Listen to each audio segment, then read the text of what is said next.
There are moments in human history that change everything, words that echo through generations, acts that redefine what we believe is possible.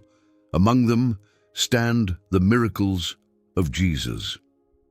These are not just ancient stories told in quiet churches or whispered in Sunday school classrooms.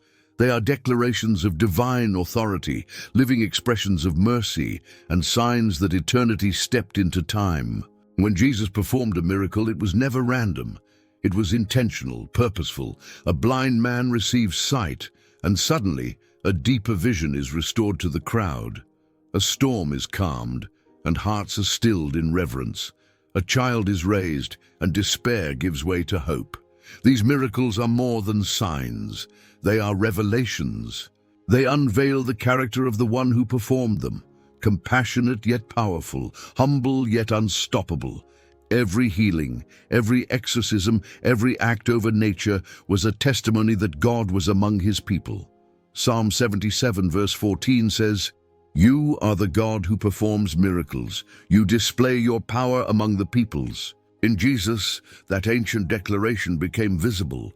He did not perform miracles for spectacle. He did them to restore what was broken, to confront darkness, to call people to faith, to announce that the kingdom of God was near. Throughout his ministry, Jesus never operated in isolation. Crowds followed him. Religious leaders watched him. The sick reached out to him. The desperate called out to him. And time and again, he responded, not once with reluctance, but always with purpose. To understand Jesus fully, we cannot overlook the miracles. They are woven into his mission, into his teachings, and into his identity. The Gospels do not treat them as side stories. They are central. They form the backbone of many turning points in his journey. In them, we find not only the supernatural, but the profoundly personal. A Savior who reaches into individual lives with healing, justice, and mercy. This video will not merely list what happened. It will walk through every miracle, step by step, moment by moment. We will enter the streets of Galilee, the hillsides of Judea, the synagogues, the stormy seas, the crowded homes. We will listen to the cries for help, witness the crowds in awe, and reflect on the meaning behind every divine act. What you are about to hear is not fiction. It is not folklore. It is a faithful retelling of every miracle Jesus performed, drawn directly from the Gospels. Every word, every event, every reaction is meant to help us see not only what happened, but why it mattered then and why it matters now. Each miracle stands as a question. Do you believe this happened? But also, do you believe it can still happen today? The answers shape everything. In the quiet hills of Galilee, nestled in the village of Cana, a wedding was underway. The house was filled with guests, and the sound of celebration echoed through the air. This moment, like many weddings, was meant to represent a new beginning, a covenant sealed not only between two people, but shared among family, friends, and the surrounding community. Weddings in this part of the world could last for days, and the responsibility of providing food and drink for such an extended gathering was both an honor and a burden. Among those present was Jesus, invited along with his disciples and his mother Mary. At this point in the Gospel of John, Jesus had not yet performed any miracles publicly. He had begun calling followers, and his presence at the celebration may have seemed at first glance like that of any other guest. But something went wrong. At some point during the celebration, the wine ran out. This may seem like a small problem to modern ears, but in first-century Jewish culture, this was a moment of crisis. Wine was more than a drink. It was a symbol of joy, hospitality, and abundance. To run out of wine during a wedding was a serious social failure that brought shame upon the hosts and embarrassment that could last long after the wedding itself. It was in this fragile moment that Mary approached her son. She said only a few words, "They have no more wine." Her request was gentle but pressing, and it revealed something deeper. Mary believed he could act, even though no signs or wonders had yet been performed. Jesus responded in a way that, at first glance, might seem distant. "Woman, why do you involve me? My hour has not yet come." But his words carried weight far beyond the situation at hand. He was not rejecting her concern. He was speaking of timing, of purpose, of the divine rhythm he had come to fulfill. Even so, Mary turned to the servants and said, "Do whatever he tells you," a quiet instruction that unlocked what would become the first recorded miracle in his ministry.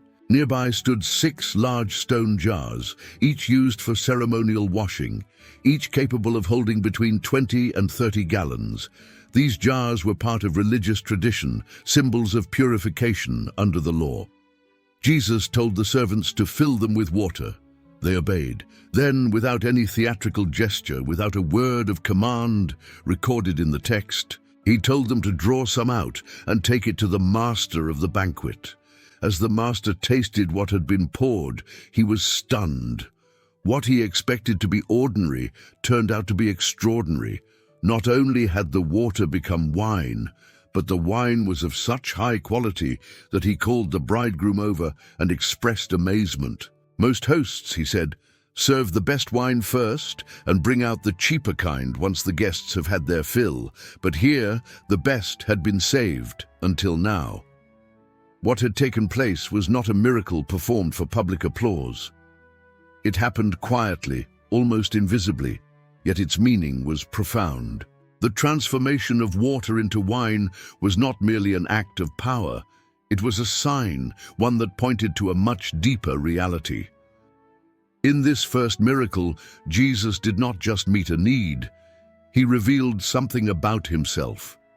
He had come to transform, to restore, to take what was empty and fill it, to take what was common and make it glorious. The Gospel of John tells us that through this sign, he revealed his glory, and his disciples believed in him. This first act of divine intervention was more than an answer to a problem. It was a symbol of new beginnings, of covenant fulfilled, of grace overflowing where law once stood. The old jars, once filled with water for purification, were now filled with wine that spoke of joy, of blessing, and of a kingdom that had begun to draw near. What started in a small town, at an ordinary celebration, marked the beginning of a mission that would shake the foundations of the world. After the wedding in Cana, Jesus did not immediately begin a public campaign of signs and wonders. Instead, he returned to a place that was familiar, a town that had watched him grow, a synagogue where he would have sat as a boy. Nazareth, his hometown, was nestled in the hills of Galilee, far from the religious centers of Jerusalem, and yet it was here that he chose to reveal something extraordinary. On the Sabbath, he entered the synagogue, as was his custom. The atmosphere would have been calm, marked by the usual readings and reverent silence. When the scroll of the prophet Isaiah was handed to him, he stood and read words that were both ancient and filled with expectation. "The Spirit of the Lord is upon me, because he has anointed me to proclaim good news to the poor, to bind up the brokenhearted, to proclaim freedom for the captives and recovery of sight for the blind." The room was still as he rolled up the scroll, gave it back to the attendant, and sat down. Then he spoke words that would ignite the firestorm. "Today, this scripture is fulfilled in your hearing." At first, those present were amazed. They marveled at his gracious words. But wonder quickly turned to skepticism, then offense. This was Jesus, the carpenter's son, the boy they had known for years. They began to question how someone so familiar could speak with such authority. Their hearts, instead of opening to the truth, closed in pride. And then, as Jesus continued speaking, he revealed something even more challenging. He reminded them of how, in the days of Elijah and Elisha, miracles had been performed not for the people of Israel, but for outsiders, foreigners, because those within the covenant had hardened their hearts. His words struck deep. They challenged the very identity and comfort of the crowd, and in response, the mood shifted from confusion to rage. The synagogue erupted. They seized him, drove him out of the town, and brought him to the edge of a hill upon which the town was built. Their intent was unmistakable. They meant to throw him off the cliff, but what happened next defied understanding. Without struggle, without resistance, Jesus walked right through the crowd and went on his way. The Gospel of Luke gives no further detail, no explanation of how he passed through an enraged mob, no account of a sudden distraction or confusion. He simply walked away untouched, unstoppable, unshaken. Though not often listed among his miracles, this moment stands as a clear sign of divine protection and authority. The same voice that had just declared the fulfillment of Isaiah's prophecy now demonstrated that his mission could not be stopped by human fury. His hour had not yet come, and until it did, no one, not even an entire town filled with wrath, could lay a hand on him. In this early moment of his ministry, we are reminded that truth is not always welcomed. Miracles can provoke belief, but they can also stir anger when they confront pride. What happened in Nazareth was a miracle wrapped in silence, a passing through chaos without force, a glimpse of the unshakable purpose that would carry Jesus forward, step by step, toward everything he came to fulfill. Jesus returned once again to Cana in Galilee, the same place where water had been turned into wine. Word had begun to spread. Stories from the wedding had traveled. The news that he was teaching, healing, and speaking with uncommon authority had reached the ears of many. Among those who heard was a royal official from Capernaum, a town nearly 20 miles away. His son was gravely ill. Death hovered near.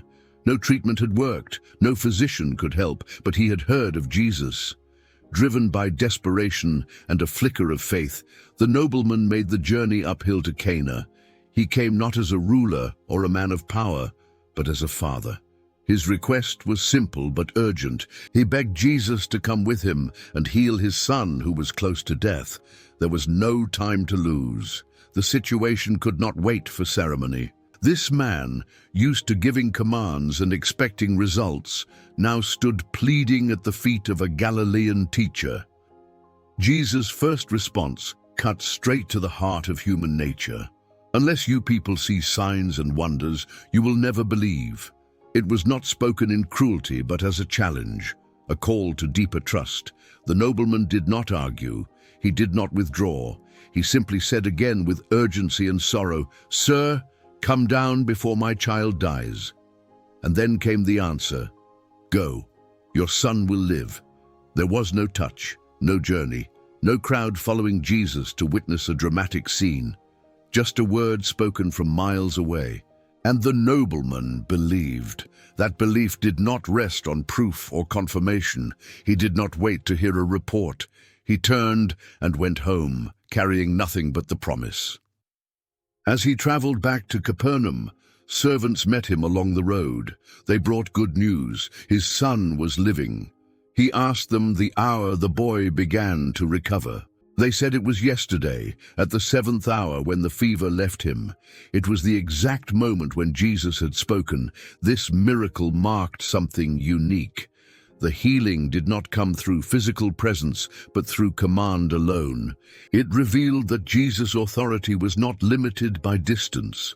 His words were not bound by time or geography. He spoke, and what he declared came into being. Capernaum, a fishing village along the northern shore of the Sea of Galilee, had begun to emerge as a central place in Jesus' ministry. Unlike Nazareth, where his message had been rejected with fury, here the response was different.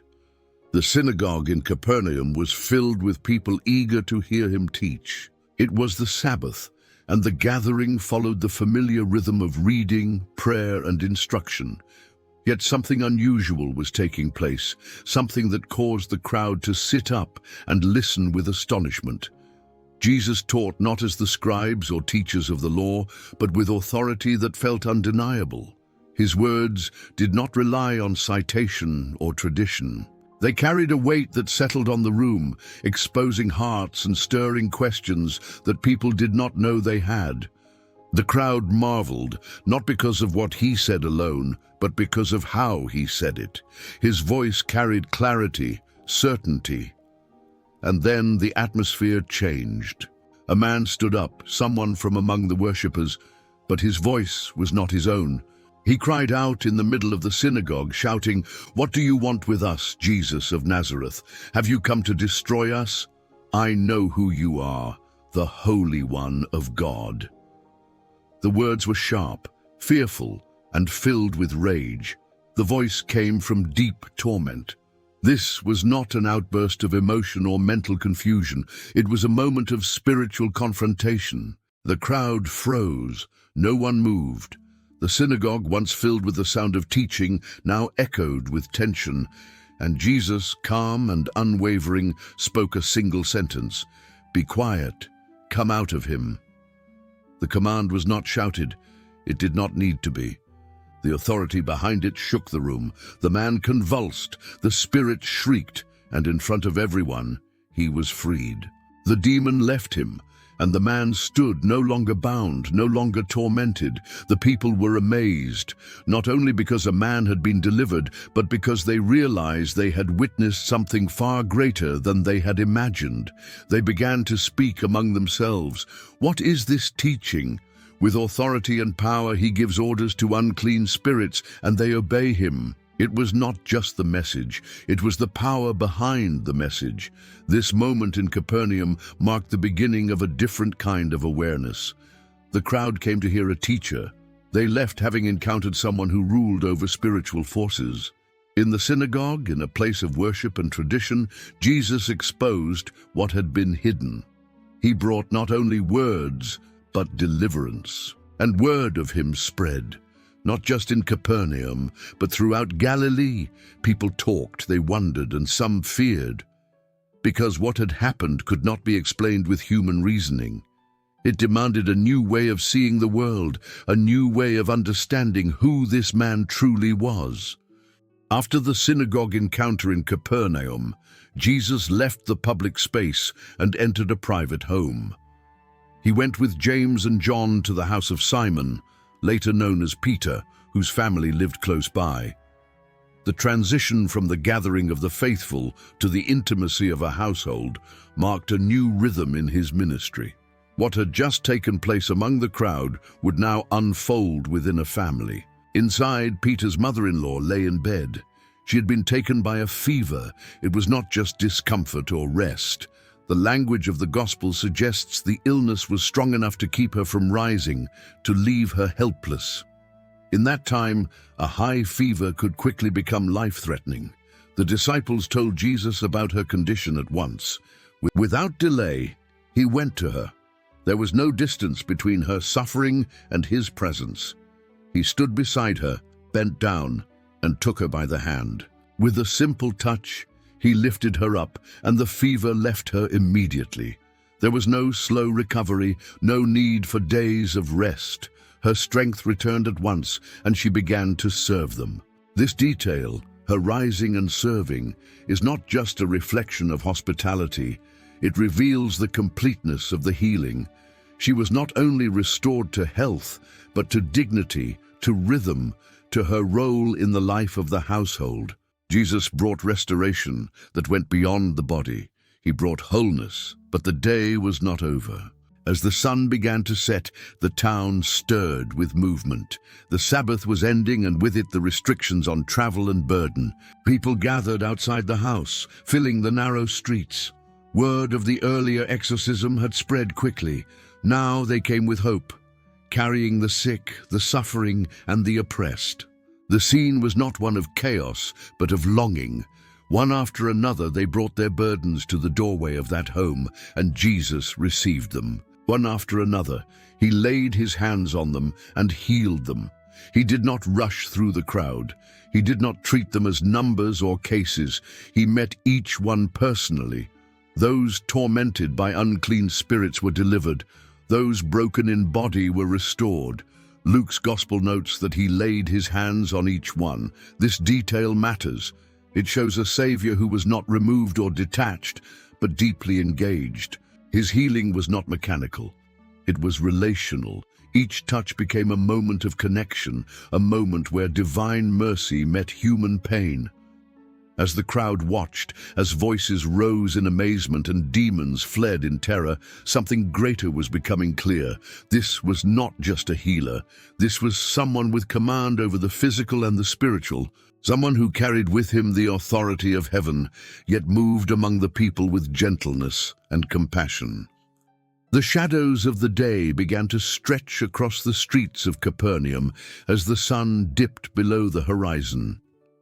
With the end of the Sabbath, the restrictions on travel and carrying burdens were lifted, and what had begun as a quiet evening at Peter's home quickly turned into a gathering that stretched far into the night.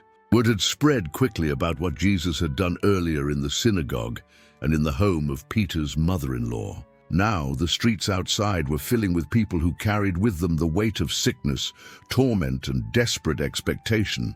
Men led their ailing relatives, mothers carried their children, friends supported the weak. Those who could not walk were brought on mats. Those tormented by unclean spirits came with eyes full of fear and confusion. The entire town gathered at the door, and what they came looking for was not another teacher or another scroll reading. They came because something had shifted, because a man had spoken and demons had fled. Jesus stepped into this crowd not with detachment, but with presence. He did not stand at a distance and speak healing over the crowd as a whole. Instead, he moved among them, one by one, face by face, person by person. He laid his hands on each of them. The healing was not abstract. It was personal. Some came with twisted limbs. Some came burning with fever. Others came trembling under the weight of voices that would not let them rest. And every one of them found in him what they had not found anywhere else. The gospel writers are clear. All who came to him were healed. He cast out many demons. The unclean spirits, recognizing him, cried out with fear. They called him the Son of God, but he silenced them. Not because what they said was untrue, but because his identity was not to be revealed through the mouths of darkness. His time had not yet come. And the path to the cross would not be accelerated by chaotic declarations. The quiet streets of Capernaum became the setting for a flood of compassion. What had begun as a Sabbath rest became a night of restoration. The town that had gathered in the synagogue earlier in the day now gathered in the open air to witness power without pride, mercy without limit. Jesus was not overwhelmed. He did not send them away. He received them, not because they deserved it, but because he had come for this. What unfolded at sunset was not simply a string of healings. It was a foretaste of the kingdom, a moment when the curse of sickness was pushed back, when torment was silenced, when the night, so often a symbol of fear, became the backdrop for divine light. And long after the final person was touched, after the crowd began to disperse, the memory of that evening would remain, a testimony etched into the hearts of those who had been made whole. The Sea of Galilee, calm in the early morning light, stretched wide and still beneath the sky. Along its shores, fishing boats rocked gently in the water. For many in this region, fishing was not a trade. It was a way of life. The nets, the currents, the long nights, and the empty mornings were all part of a rhythm as old as the lake itself. And on one such morning, Simon Peter, along with James and John, returned to shore after a long and fruitless night. They had caught nothing. Their nets were empty. Their efforts had produced no return.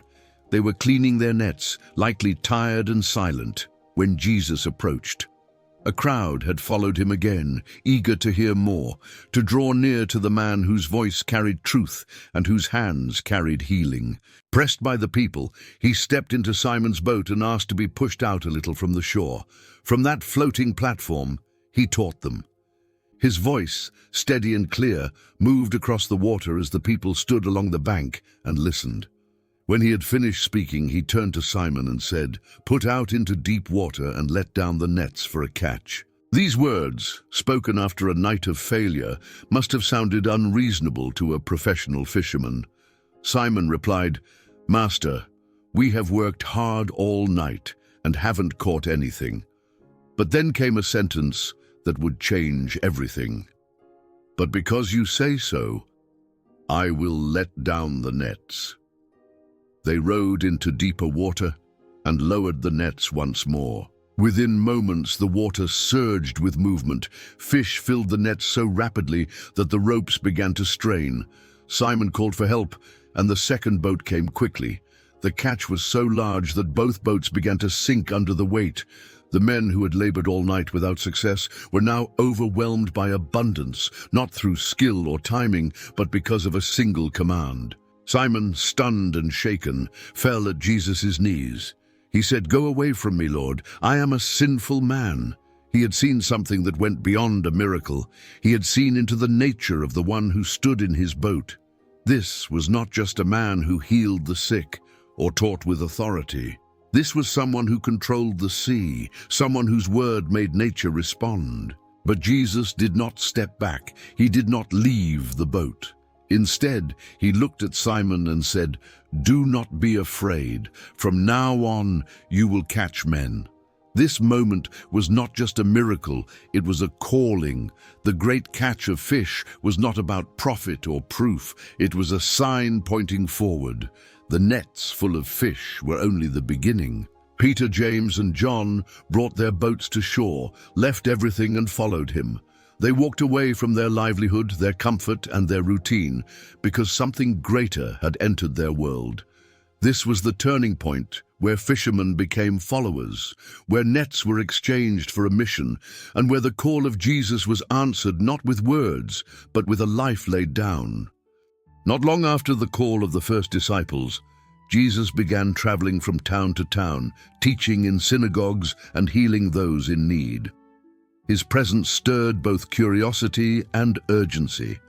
Crowds followed wherever he went. But amid the excitement and the pressing of the multitudes, one figure stood apart, not because of status, but because of shame. A man with leprosy appeared. He did not shout, he did not demand.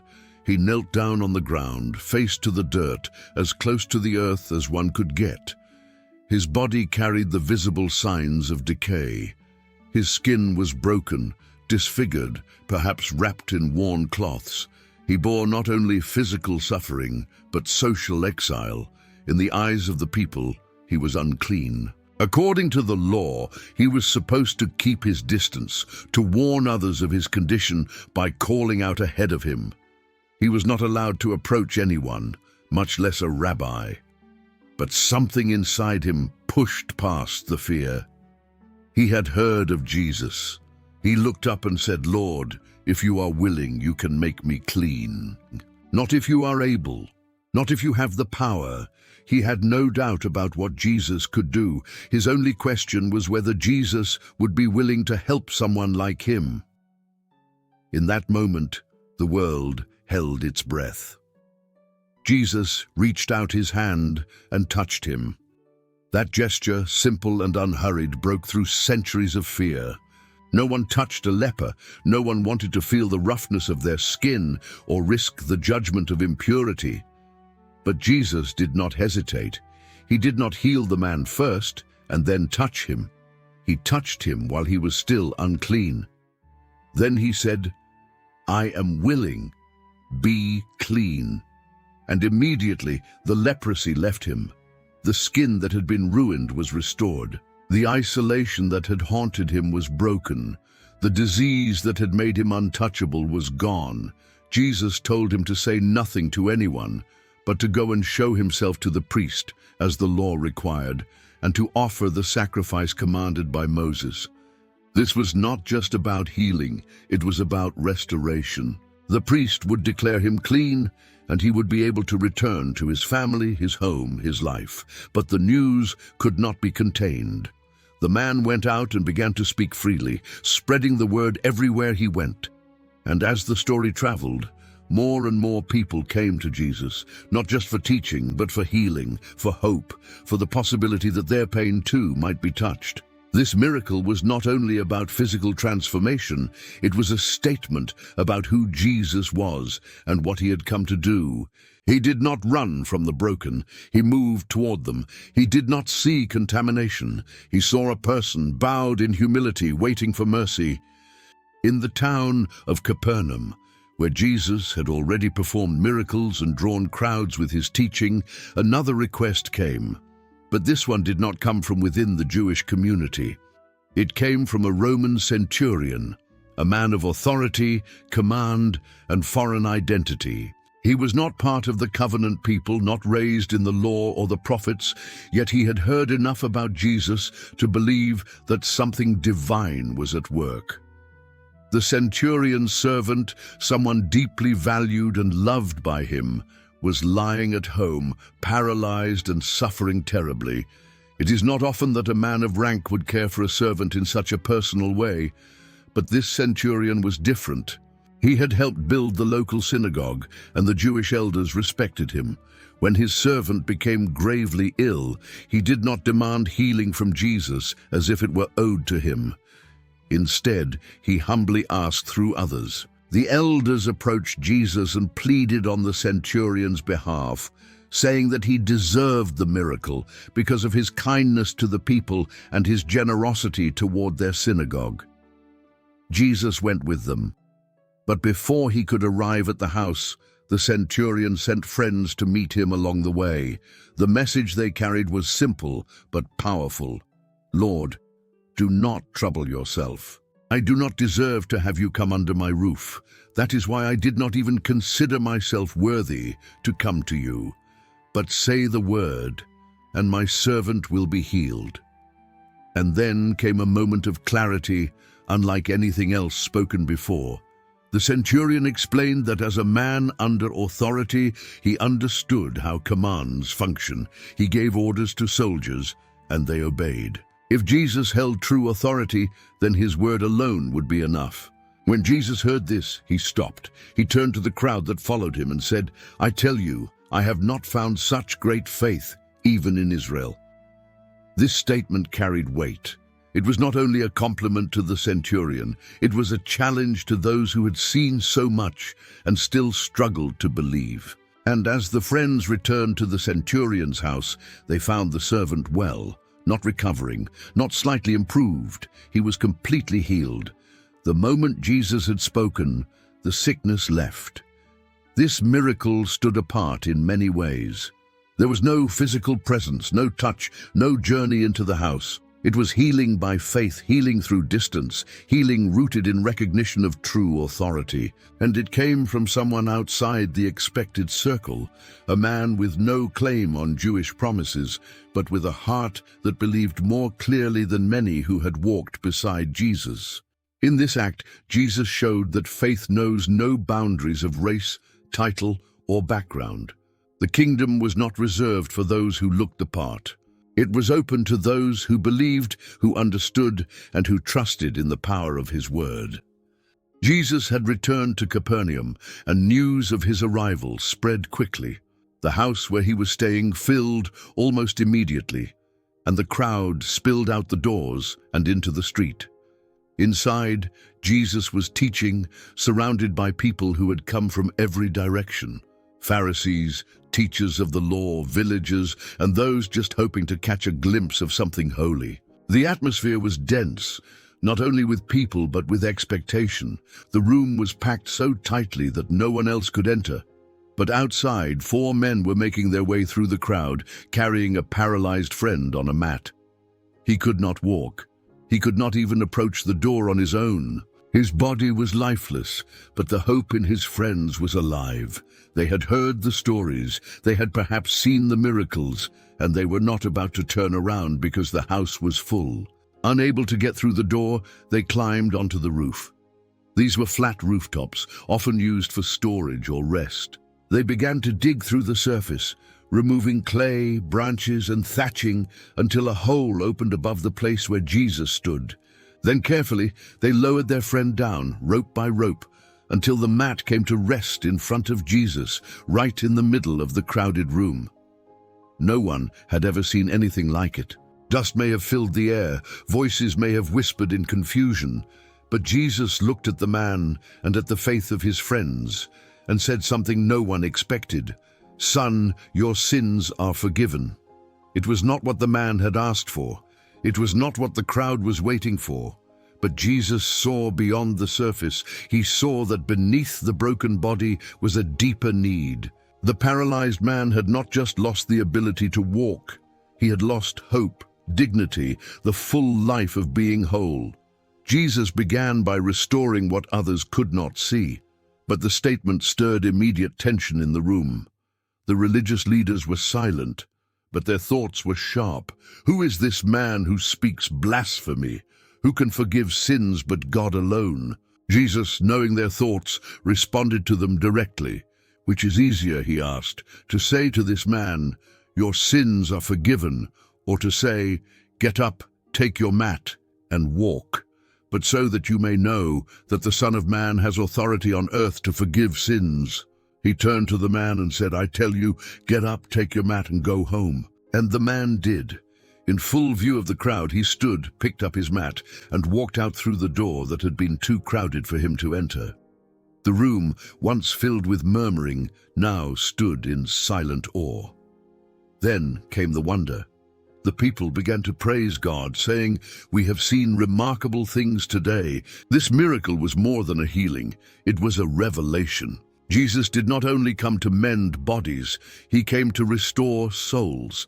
In forgiving the man's sins, he laid claim to authority that belonged to God alone. In healing his paralysis, he proved that claim with action no one could deny. It was the Sabbath. Inside the synagogue, the usual rhythms of worship were unfolding, readings from the law, murmurs of prayer, the solemn stillness of a sacred day. But on this particular Sabbath, something deeper stirred beneath the surface. Jesus was there, and so were the Pharisees. They were not just watching him, they were studying him, waiting, hoping he would act in a way they could condemn. The rules surrounding the Sabbath were strict, and any form of work, including healing, was heavily scrutinized. In the crowd sat a man whose right hand was withered. Whether from injury, disease, or birth, it had lost its strength and shape. In a society where physical ability meant survival, this man lived with limitation. He could not work as others did. He may have been viewed as broken or unclean. Yet on this day he had come to the synagogue, perhaps with no expectation, perhaps with a faint hope that being in the presence of Jesus might change something. Jesus saw him. But more than that, he saw the hearts of those around him. The Pharisees did not care about the man's suffering. Their focus was on the law, on control, on catching Jesus in a trap. And Jesus, knowing their thoughts, called the man to stand in front of everyone. The man came forward, his hand visible to all, his condition laid bare in front of a crowd divided between those who hoped and those who judged. Jesus then asked a question, not to confuse but to confront. He said, "Which is lawful on the Sabbath, to do good or to do evil, to save life or to destroy it?" No one answered. Silence filled the room. Jesus looked around at them all. His gaze was not cold, but it was. The Gospel says he was deeply distressed at their stubborn hearts. Then he turned to the man and said, "Stretch out your hand." No touch, no word of healing, just a command. And as the man obeyed, as he extended what had long been useless, the hand was restored. Not partially, not gradually, fully. Strength returned, shape returned. What had once been withered now moved with purpose and life. The room should have erupted in joy, in praise, in awe, but instead it was met with quiet fury. The Pharisees, humiliated in public, left at once and began plotting with others how they might destroy Jesus. In this moment, Jesus had done more than heal a limb. He had exposed hearts. The man's hand was withered, but the hearts of the leaders were hardened.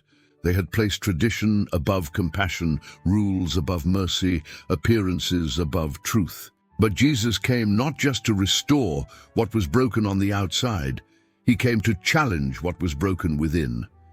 And in that synagogue, on a Sabbath meant for rest and reverence, the man with the withered hand was made whole, while others walked away determined to silence the one who had made him so. The word had spread far beyond the towns and villages of Galilee. From the hills of Judea to the deserts of Idumea, from across the Jordan to the shores of Tyre and Sidon, people were now traveling long distances, not to see a spectacle, but to find relief. They came by foot, by cart, carried by friends, or walking on crutches. Some were led by hand, some by memory, and some simply by desperation. The man they had heard about, the one who cast out demons, who touched lepers, who spoke with the power of heaven, was moving from place to place, and wherever he went, healing followed. Crowds gathered in numbers that could no longer be counted. The gospel writers described them as multitudes. They brought with them every kind of suffering. People afflicted by disease, tormented by unclean spirits, bent beneath years of pain, and those who had lost all hope. There were those whose bodies had betrayed them, and those whose minds were trapped in darkness. Some had spent everything they had on physicians. Others had been forgotten, cast out of homes and towns, but they had all heard one name, and they had come to find him. Jesus stood among them not with guarded distance, but with deep compassion. He did not move through the crowds with impatience. He did not treat the sick as problems to solve. He met them face to face, one after another, touch after touch. The healing was constant. Hands that had not moved in years opened again. Eyes that had seen only shadows were flooded with light. Ears that had known only silence began to hear the sound of life. Demons cried out in fear and left their victims behind. The more he healed, the more people came. The pressure was so great that at times he had to retreat to the sea, asking for a boat to be ready so that the crowd would not crush him. But even then they followed, wading into the shallows, reaching out just to touch the edge of his cloak, and many did, and all who did were made well. It was not a single miracle that defined these days. It was a flood, a movement of healing that swept through every region he passed. This was not a healer working behind closed doors or for the privileged few. This was restoration made public, a divine mercy poured out for anyone who came near, and through it all, Jesus never turned them away. In Matthew 4, verse 24, it says that news about him spread all over Syria, and people brought to him all who were ill with various diseases, those suffering severe pain, the demon-possessed, those having seizures, and the paralyzed. And he healed them. These crowds were not just witnesses. They were participants in a miracle that continued day after day. Each person healed was not only restored in body, but in identity. They returned home not only walking, seeing, speaking, but testifying. They had encountered more than a man. They had encountered power wrapped in compassion, authority clothed in humility. The road to the small town of Nain was lined with hills and quiet valleys. It was not a place of influence or reputation, but on this day it became the setting for one of the most tender and powerful moments in the ministry of Jesus. He approached the town accompanied by his disciples and a crowd that had grown larger with each passing day. Their journey had been marked by healing, teaching, and signs that stirred amazement wherever he went. As Jesus drew near the gate of the city, another crowd was coming out, but this one moved not with hope, but with sorrow. It was a funeral procession. At its center was a grieving mother walking behind the stretcher that carried the body of her only son. She was a widow. Her husband was gone, and now her son, the last remaining light of her household, had died. With him died her future, her protection, and her place in a society that left women vulnerable without family. The people with her mourned, but they could not take her pain. They could only walk beside it, and then the two crowds met. The procession of life collided with the procession of death. And Jesus, seeing the woman, did not wait to be asked. She spoke no words, she offered no plea. But he saw her pain, and his heart was moved with deep compassion. The Gospel of Luke says simply, his heart went out to her. He approached her and said, "Do not weep." Then he stepped forward and touched the stretcher. The bearers stopped, every eye turned toward him, every breath held in silence, and then he spoke directly to the lifeless body lying before him. "Young man, I say to you, arise," and he did. The dead man sat up and began to speak. Life returned where death had claimed its ground. A mother who had walked in sorrow now held her son again. The silence of mourning gave way to awe and praise. Those who witnessed it were filled with fear and wonder, saying, "A great prophet has appeared among us. God has come to help his people." News of what happened in Nain spread quickly, not just because someone had been raised from the dead, but because the way Jesus did it revealed something deeper. He had not been summoned, he had not been pleaded with. He had acted out of pure compassion, moved by grief, and drawn to restore what had been taken. In this miracle, Jesus did more than reverse death. He lifted the burden of loneliness. He restored the dignity of a widow. He broke through the final barrier of human suffering and showed that even death, the great enemy, could not stand before him. Evening had come, and the Sea of Galilee stretched out under a darkening sky. Jesus, after a day of teaching by the lakeshore, turned to his disciples and said, "Let us go over to the other side." They left the crowd behind, took him as he was, and set off in a boat. Several of the disciples were experienced fishermen. They knew these waters. They had spent their lives on this lake, navigating its depths and its sudden changes. At first, the journey was calm. The water gently rocked the boat, and the quiet hum of oars filled the air.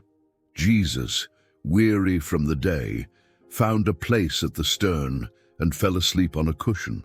The rhythm of the boat, the stillness of the evening, and the sound of water all blended into a peaceful rest. But peace on the Sea of Galilee could vanish in an instant.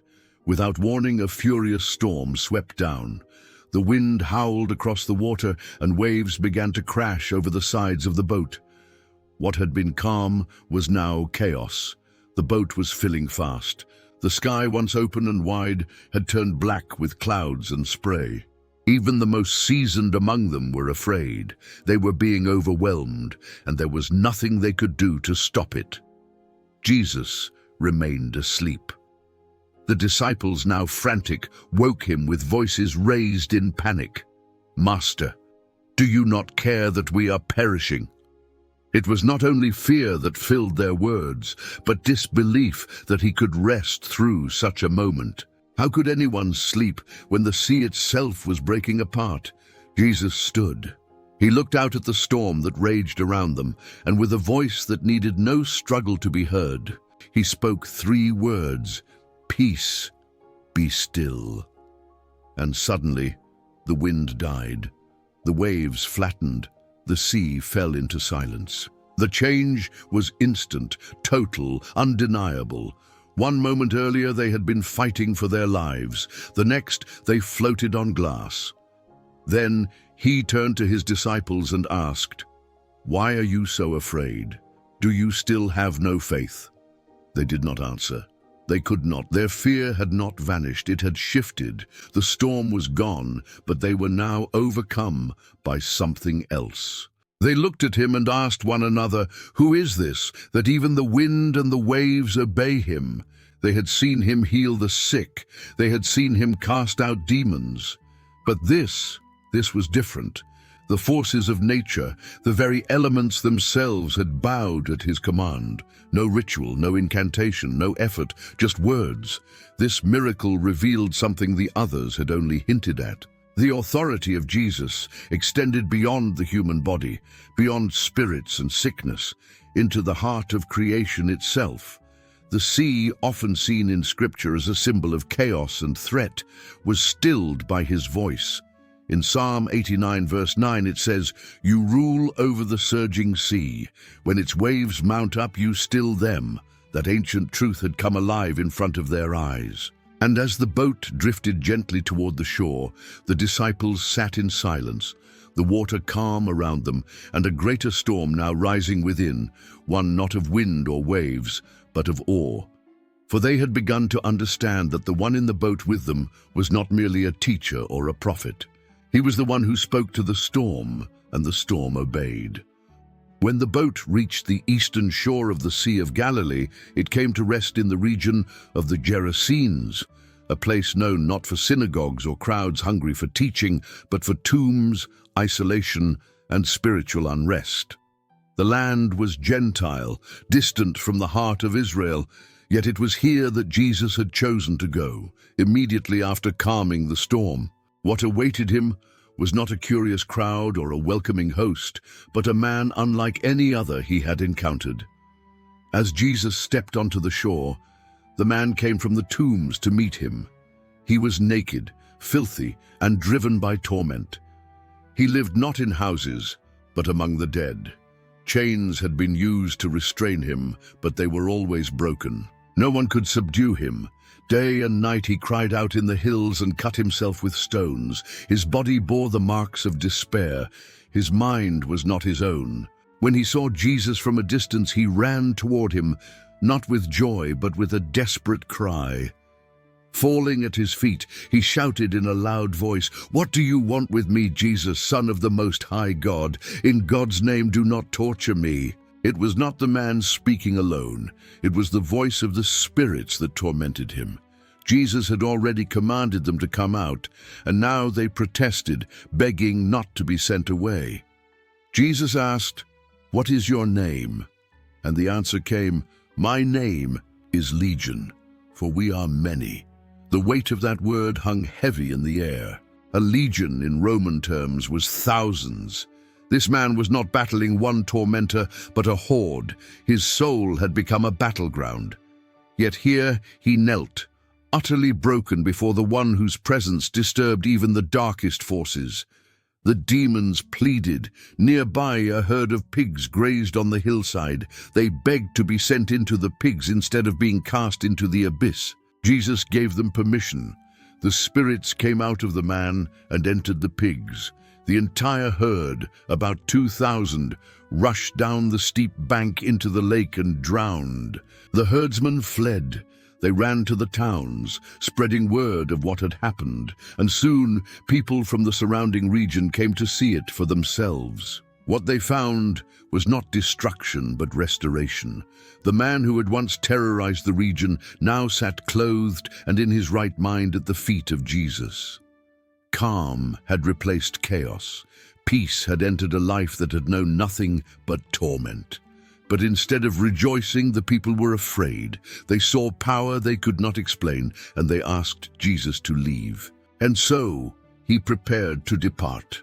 As he got into the boat, the man who had been freed begged to go with him, but Jesus said no. He told him, "Go home to your people and tell them how much the Lord has done for you and how he has had mercy on you." The man obeyed. He went throughout the Decapolis, a region of 10 cities, and told his story, and the people were amazed. This miracle was more than an exorcism. It was a mission.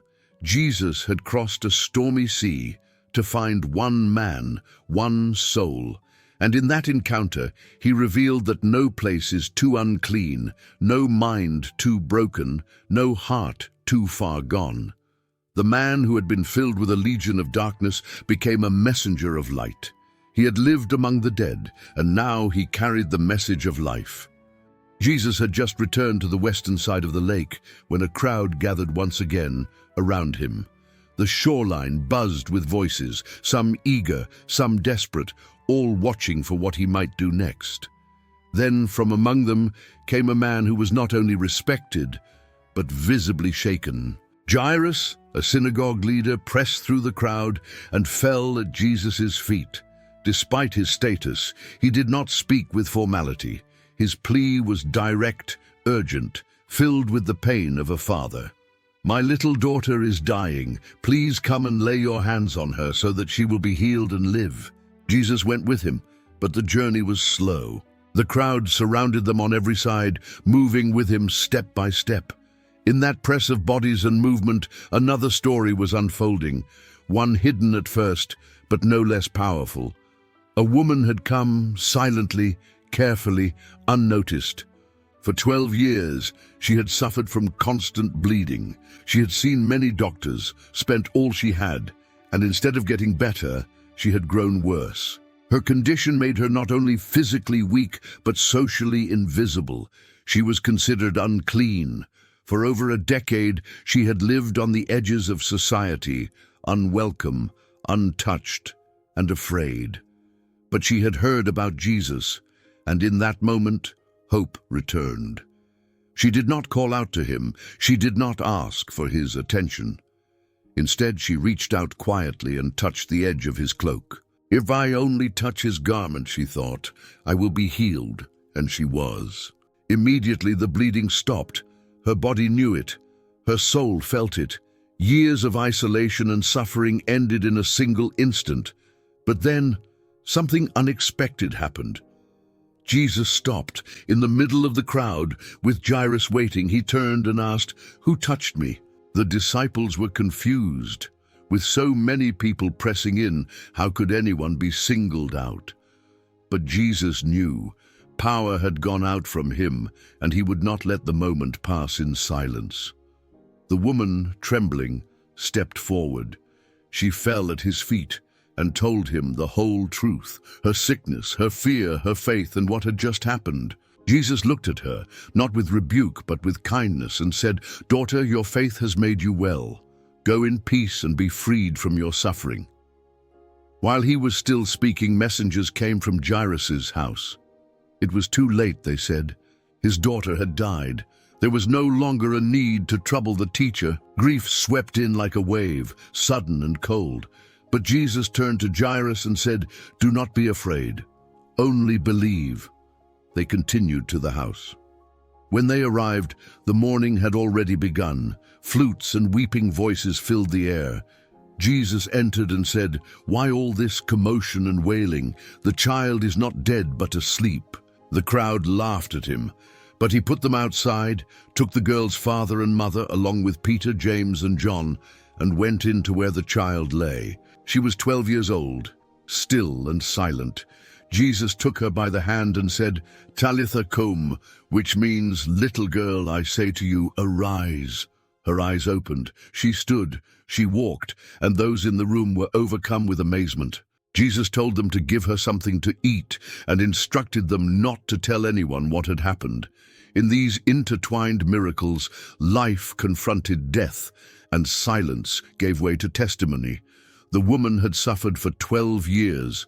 The girl had lived for 12 years. One was healed in secret, the other was raised in a private room. But both were touched by the same power, personal, compassionate, and unstoppable. After the raising of Jairus' daughter, the atmosphere around Jesus grew even more electric. Word of what had happened traveled quickly, and the streets once again filled with people seeking healing, hope, or simply a glimpse of the one who had spoken to death and been obeyed. But in the midst of all the noise and movement, two voices stood out, not for their clarity, but for their desperation. Two blind men began to follow Jesus. They could not see the path he walked, but they heard the footsteps. They listened to where the crowd moved. And as they followed, they cried out again and again, "Son of David, have mercy on us." Their plea used a title that pointed to the promised Messiah. They were not only asking for healing, they were declaring faith. Despite their blindness, they saw something in Jesus that many others missed. Jesus did not stop immediately. He entered a house, and it was there, in the quiet away from the crowd, that the blind men finally stood before him. He asked them a single question: "Do you believe that I am able to do this?" Without hesitation, they answered, "Yes, Lord." Then he touched their eyes and said, "According to your faith, let it be done to you." And their sight returned. Their world changed in an instant. Shapes became faces, light returned to darkness. They had followed him without seeing, and now they saw clearly, not just the world around them, but the one who had healed them. Jesus warned them not to tell anyone, but joy cannot always be contained. The men left and spread the news throughout the region.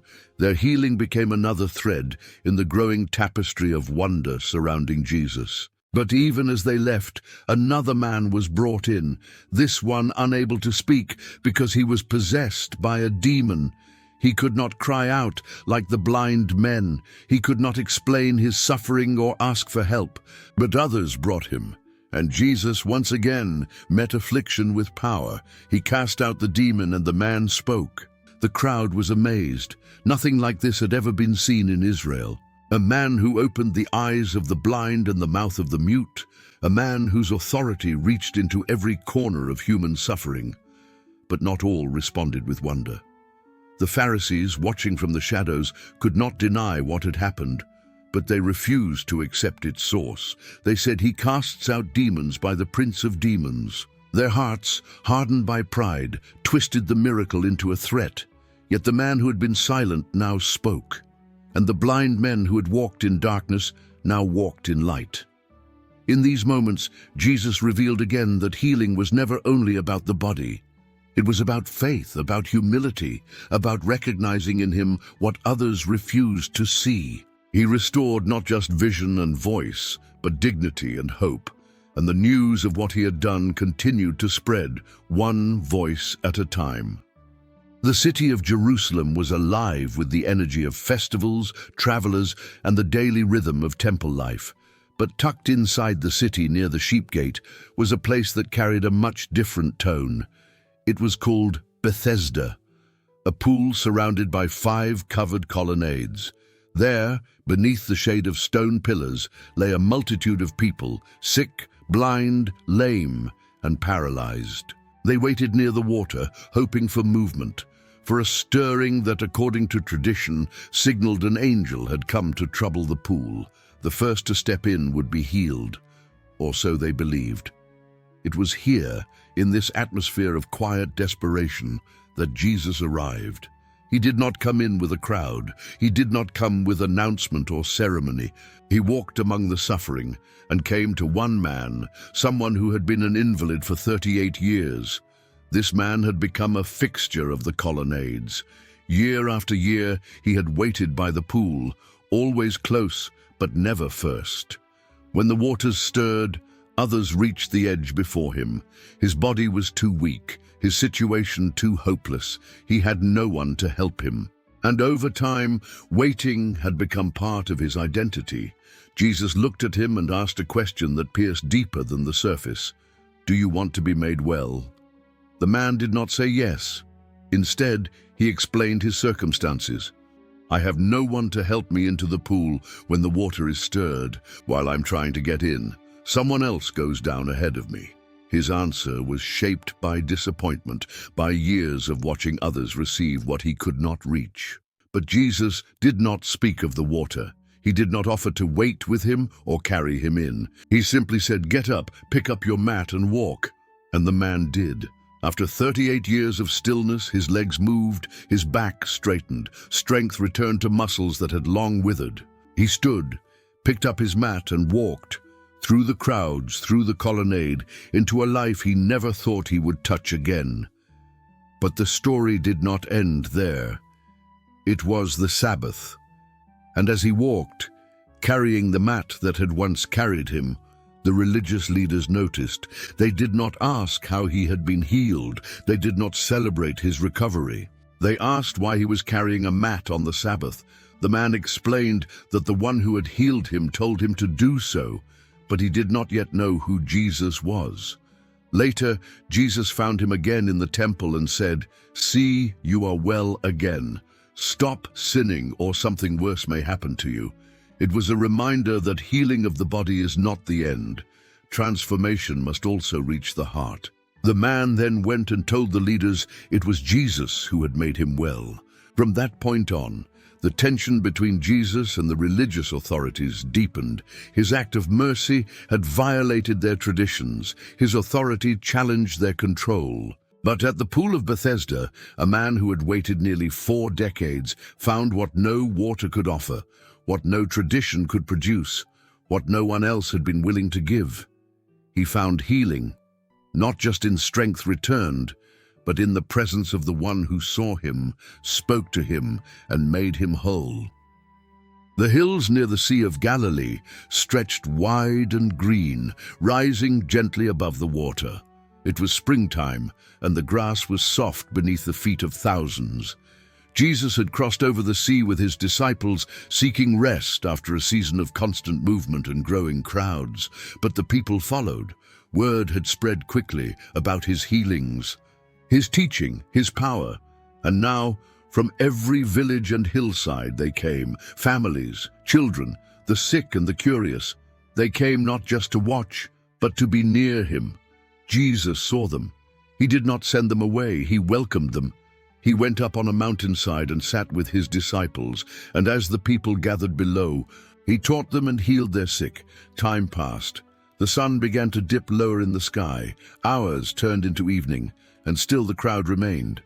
But there was no food, no preparation for a gathering of this size. The disciples looked out over the multitude and saw only a problem. Jesus, testing their faith, asked Philip, "Where shall we buy bread for these people to eat?" Philip, overwhelmed, answered with calculation. Even half a year's wages would not be enough for each person to have a bite. The numbers did not add up. The situation looked impossible. Then Andrew spoke. He had found a boy with 5 barley loaves and 2 small fish, but even as he offered the information, he asked, "How far will they go among so many?" Jesus said, "Have the people sit down." There was no panic, no rush, just an instruction to prepare for something they could not yet see. The crowd sat on the grass, row after row, 5,000 men, not including the women and children who had also come. Jesus took the loaves, gave thanks, and began to break them. Then the fish. He passed them to the disciples, and they passed them to the crowd. And the food did not run out. It went on and on, from basket to hand, from hand to open mouth, until every person had eaten, and not just a little, but until they were satisfied. When it was over, Jesus told the disciples to gather what remained. They filled 12 baskets with leftovers. The miracle was not only in the provision, it was in the abundance. In a remote place among a hungry crowd, Jesus had taken what was small and made it overflow. He had not only fed them, he had shown them a glimpse of the kingdom, a kingdom where scarcity was undone, where hunger met fullness, where nothing was wasted. The people were amazed. They began to say, "Surely this is the prophet who is to come into the world." Some wanted to make him king by force, but Jesus withdrew. He had not come to be crowned on their terms. He had not come to fulfill their ideas of political power. He had come to reveal the heart of God. Evening had fallen, and the crowd that had eaten from the multiplied loaves and fish began to scatter. The day had been long, full of awe and wonder, but Jesus did not stay to bask in their praise. He withdrew once more to a solitary place, retreating to the hills alone to pray. His disciples, at his instruction, got into a boat and began to cross the Sea of Galilee toward Capernaum. The lake, often calm by day, was known for sudden storms that swept down from the surrounding mountains. As night deepened, the wind rose and the water turned restless. The disciples rowed, but progress was slow. The waves pushed against them, and the sky above offered no comfort. Darkness settled. They were far from land, tired, and struggling against the storm. Then sometime between 3 and 6 in the morning, something appeared on the water. At first, they did not understand what they were seeing. A figure was walking toward them, not on the shore, but on the surface of the sea itself. In fear, they cried out, thinking it was a ghost. Their fear was not irrational. No one walks on water. Not in the middle of the night, not in the middle of a storm. But then came the voice, "Take courage, it is I, do not be afraid." It was Jesus. He did not come from the land. He came to them across the storm, walking through what they could not conquer. His steps did not sink. The waves did not swallow him. He came as if the wind and the water were no threat at all. Peter, ever bold, called out, "Lord, if it is really you, tell me to come to you on the water." Jesus answered, "Come." Peter stepped out of the boat. For a moment, he too walked on the water, drawn by faith, eyes fixed on the one who had called him. But as the wind howled and the waves surged beneath him, he began to look around. Fear returned, doubt crept in, and he began to sink. "Lord, save me," he cried. Immediately Jesus reached out his hand and caught him. "You of little faith," he said, "why did you doubt?" Together they climbed into the boat. And the moment Jesus stepped inside, the wind died down. The sea stilled. The storm ended. The disciples, soaked and breathless, worshipped him. Truly, they said, "You are the Son of God." This moment on the water was more than a test of faith. It was a revelation of presence. Jesus did not call them to the shore. He came to them in the storm. He met them in the struggle. And when fear overtook their faith, he reached down and lifted them up. In Psalm 93, verse 4, it says, "Mightier than the thunder of the great waters, mightier than the breakers of the sea, the Lord on high is mighty." And that night, in the middle of the lake, they saw it with their own eyes. After the night of wind and waves, after the moment Peter sank and was lifted, the boat finally reached the other side of the lake. They arrived at Gennesaret, a fertile plain along the western shore of the Sea of Galilee. The sun was rising, casting gold across the hills, and the people of the region had already begun their day. But when they recognized Jesus stepping ashore, everything changed. News traveled quickly, faster than the disciples could dry their clothes or speak of what had happened on the water. Messengers ran through villages and towns, calling out his name. Soon the whole region was stirring. People brought their sick on mats and carried them in their arms. They laid them along the roads and open fields, waiting for Jesus to pass by. It was no longer just about bringing the sick to him. Now they begged for something even simpler. Let them just touch the edge of his cloak. They had heard what happened before. The woman who had bled for 12 years had been healed by doing just that, reaching out in the middle of a crowd and brushing the hem of his garment. That one moment had spread through the region like a ripple. And now they came by the hundreds, the thousands, not asking for a word, not pleading for a hand on their head, but believing that a single touch would be enough. And it was. Wherever Jesus went, villages, towns, countryside, they laid the sick in the marketplaces, not in the synagogues, not in the temple courts, but in the public spaces where life was lived. And as many as touched the edge of his cloak were healed. Every one of them. There was no hierarchy, no screening, no selection. Those with enough faith to reach out were met with power. He did not question them. He did not turn them away. He simply passed through, and healing followed in his wake like a shadow of mercy. This was not one miracle. It was many, countless, a wave of compassion moving through every street he entered. And it all pointed to one truth, that what people once saw as impossible was now happening in the open. Restoration, not reserved for the privileged few, but poured out for all who believed. The power of God was not confined to holy places or special rituals. It was walking through the marketplaces, meeting people where they lived and worked, touching the untouchable, restoring the forgotten, healing the willing. Jesus withdrew from Galilee and made his way toward the region of Tyre and Sidon. It was a Gentile area, outside the traditional boundaries of Jewish ministry, and he went there not to teach or to draw crowds, but to find rest and remain unnoticed. Yet even in this distant place, his presence could not be hidden. A Canaanite woman from that area came to him. She was not part of Israel, not a disciple, not someone familiar with the customs of the law or the prophets. But she came with something stronger than religious heritage. She came with fierce, persistent faith. Her daughter was suffering terribly, tormented by an unclean spirit. And so she cried out, "Lord, Son of David, have mercy on me." It was a cry born not of ritual, but of desperation. She called him by a messianic title, reaching across cultural boundaries to lay hold of hope. Yet at first, Jesus did not answer a word. His silence was not rejection, but a moment that tested both her faith and the understanding of those around him. The disciples grew uncomfortable. They urged him to send her away, annoyed by her persistence.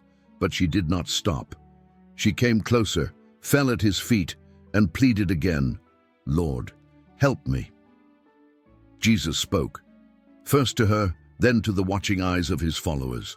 He said, "I was sent only to the lost sheep of Israel," then added, "It is not right to take the children's bread and toss it to the dogs." It was a hard saying, one that mirrored the thinking of the time, a division between Israel and the rest of the world.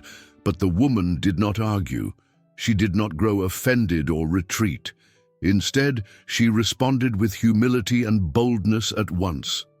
"Yes, Lord," she said, "but even the dogs eat the crumbs that fall from their master's table." With those words, she declared something few in Israel had yet understood. She did not ask for a seat at the table, she only asked for a crumb. And in doing so, she revealed the depth of her belief, not only in Jesus' power, but in his mercy. Jesus looked at her and answered, "Woman, you have great faith. Your request is granted." And from that very hour, her daughter was healed. This miracle took place far from the crowds, in a region where few would have expected a moment of divine breakthrough. Yet it became a declaration that the kingdom of God was not limited by geography, ethnicity, or tradition. It was open to any who would believe. In her persistence, the Canaanite woman stood as a quiet rebuke to the pride of the religious and as a shining example of faith that refuses to let go. She had come for her daughter's freedom. She left with a miracle and a place in the story of the one who heals beyond all boundaries. Leaving the region of Tyre, Jesus traveled through Sidon and into the Decapolis, a cluster of 10 Gentile cities across the Jordan. The journey was long and winding, passing through unfamiliar lands. Yet even here, far from the places where his fame had first taken root, people brought their needs to him. Word had spread. Even among those who did not follow the law or worship in synagogues, there was an awareness that Jesus carried power unlike anything they had known. In one of these cities, a group of people brought to him a man who was deaf and could hardly speak. They begged Jesus to lay his hand on him. The man could not hear their voices or fully understand what was happening around him. But his friends stood in the gap, interceding, trusting that Jesus could do what no one else had done. Jesus took the man aside, away from the crowd. This healing would not be performed as a spectacle. It would be personal, quiet, filled with gestures that spoke louder than words. Standing face to face with the man, Jesus put his fingers into his ears. Then he spit and touched the man's tongue. These actions may seem strange, but they carried meaning. They were physical signs for a man who could not hear, a way to communicate that healing was about to take place. Then Jesus looked up to heaven, and with a deep sigh he said, "Ephphatha," which means, "be opened." At that moment, the man's ears were opened. Sound flooded in, layers of noise he had never fully heard before. His tongue loosened, and for the first time he spoke clearly. Not with effort or stammering, but freely. Jesus instructed those around him not to tell anyone, but the more he told them, the more they spread the news. The people were overwhelmed with amazement. They said, "He has done everything well. He even makes the deaf hear and the mute speak." This miracle was more than the restoration of senses. It was a fulfillment of ancient longing. In Isaiah 35, verse 5, it is written, "Then will the eyes of the blind be opened and the ears of the deaf unstopped." The people may not have known the fullness of the scriptures, but they knew what they were seeing, and what they saw was life returned. The deaf man could now hear the voices of his friends. He could speak without hesitation. The silence that had once surrounded his life was broken, not by human effort, but by a word from the one who opens what has been closed and restores what has been lost. Still in the region of the Decapolis, Jesus remained among Gentile communities, territory marked by cultural difference, by distance from Jerusalem, and by people who were not raised with the law or the prophets. Yet it was here, far from the spiritual center of Israel, that healing flowed in waves. After the deaf man had been healed and the news spread, the crowds only grew. People came from the surrounding villages carrying the sick, the broken, the blind, the lame, and the mute. They did not come alone. They brought with them those they loved, those they could not help on their own, laying them at the feet of Jesus. And he welcomed them. He did not question their background. He did not test their knowledge. He simply healed them. The mute began to speak. The crippled stood upright. The blind opened their eyes to the light of day. The lame walked freely, not with stumbling steps, but with strength they had never known. One after another he restored what had been taken, and in every healing something deeper was being revealed. These were people who had grown up outside the covenant, yet their response to the miracles was full of awe. They glorified the God of Israel. They may not have known the ancient Psalms, but now their mouths were filled with praise. They may never have stood in the courts of the temple, but now they stood in the presence of mercy. Matthew's Gospel describes the scene as a mountainside gathering.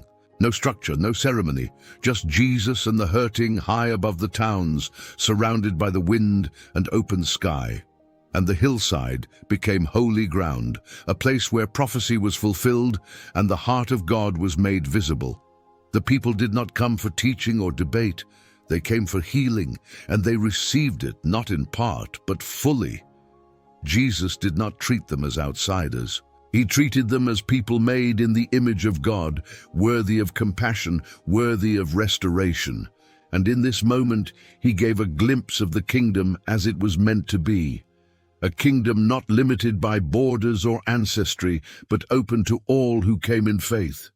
Healing poured out in every direction, not to impress, but to restore. And the people who had once worshipped many gods now turned their hearts toward the one who had walked among them, touched their wounds, and made them whole. For 3 days, the people had remained with Jesus on the hillside in the Decapolis. They had brought their sick, their suffering, their hopes and burdens, and Jesus had met them with healing and compassion. They did not come for food, but now hunger was real. They had exhausted their provisions, and the journey back home would be long for many. Jesus looked at the crowd and said to his disciples, "I have compassion for these people. They have already been with me 3 days and have nothing to eat. If I send them home hungry, they will collapse on the way." His words were not just a statement of concern. They were a window into his heart. He saw not only their bodies, but their weariness, not just their hunger, but their need for mercy. The disciples answered, "Where could we get enough bread in this remote place to feed such a crowd?" Despite witnessing the feeding of the 5,000 not long before, they still struggled to imagine the impossible happening again. The wilderness seemed to swallow hope. The numbers overwhelmed them. Jesus asked, "How many loaves do you have?" 7, they replied, "and a few small fish." He told the crowd to sit down on the ground. The people obeyed, just as the earlier crowd had done. They sat in anticipation, but many of them likely did not expect what was coming. 7 loaves and a few fish were not enough. Yet once again, Jesus took what was small and offered it to heaven. He gave thanks, broke the loaves, and handed them to his disciples. The disciples began to distribute the food, basket after basket, row after row. As before, the food did not run out. What was not enough became more than enough. Every person ate, not just a taste, but until they were satisfied. When it was over, the disciples collected the leftovers, 7 baskets full, the same number as the loaves they had started with. Nothing was wasted, nothing overlooked. The number of those who ate was 4,000 men, not counting the women and children. And then, quietly, without ceremony, Jesus sent them home. He and his disciples got into a boat and moved on. This miracle, though similar to the feeding of the 5,000, carried its own meaning. It took place in Gentile territory. It was offered to people who had not grown up with the scriptures. Yet Jesus met them with the same grace, the same abundance, the same compassion. In Deuteronomy 8 verse 3, it says that man does not live on bread alone, but on every word that comes from the mouth of the Lord. On this hillside, the people had feasted on both. His words had nourished their souls, and his hands had fed their bodies. The wilderness had not been a barrier to provision. The lack of resources had not limited what he could do. The same power that had multiplied bread on Jewish soil now did so among the Gentiles. And in this, Jesus revealed again that his mission was not confined to one people, one place, or one tradition. He had come to satisfy the hunger of all who followed him. They came to Bethsaida, a fishing village along the northeastern edge of the Sea of Galilee. It was a place Jesus had visited before, a town that had seen his works, yet often resisted belief. Still, when he arrived, people brought a blind man to him and begged Jesus to touch him. The request was simple but sincere. They had likely seen or heard what he had done elsewhere, and now they pleaded for the same mercy. Jesus took the man by the hand and led him outside the village. It was a quiet act, deeply personal. He did not perform the miracle before the crowd. He did not allow the moment to become a spectacle. Instead, he brought the man away from the noise, away from the expectations, and into a space where healing could unfold with intimacy.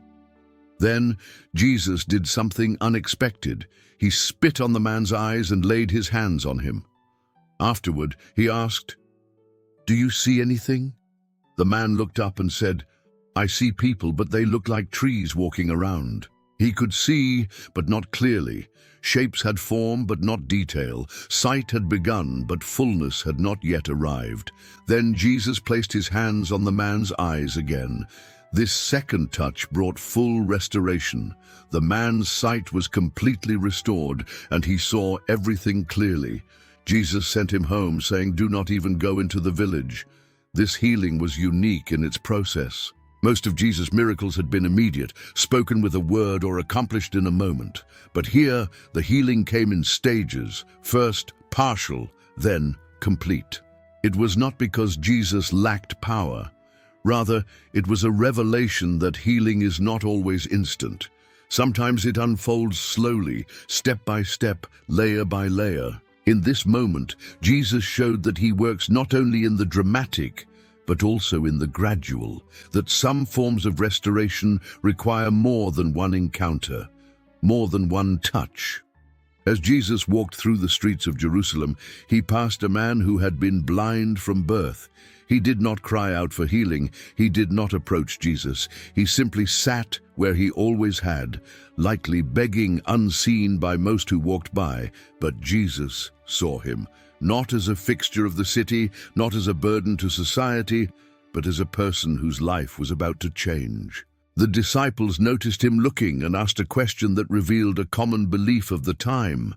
"Rabbi, who sinned, this man or his parents, that he was born blind?" They assumed, as many did, that suffering must be a punishment, that misfortune must be the result of guilt. But Jesus answered, "Neither this man nor his parents sinned. This happened so that the works of God might be displayed in him."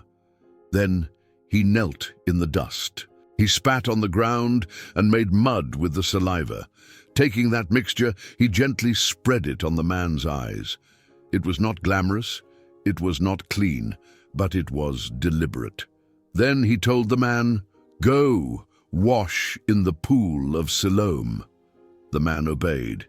He made his way through the streets, likely guided by memory or by someone nearby. He went to the pool, bent down, and washed. And he came back seeing. For the first time in his life, light filled his eyes. He saw the faces of those who had passed him daily. He saw buildings and sky and dust and color. But what followed was not celebration. It was confusion. The people around him debated whether it was truly him.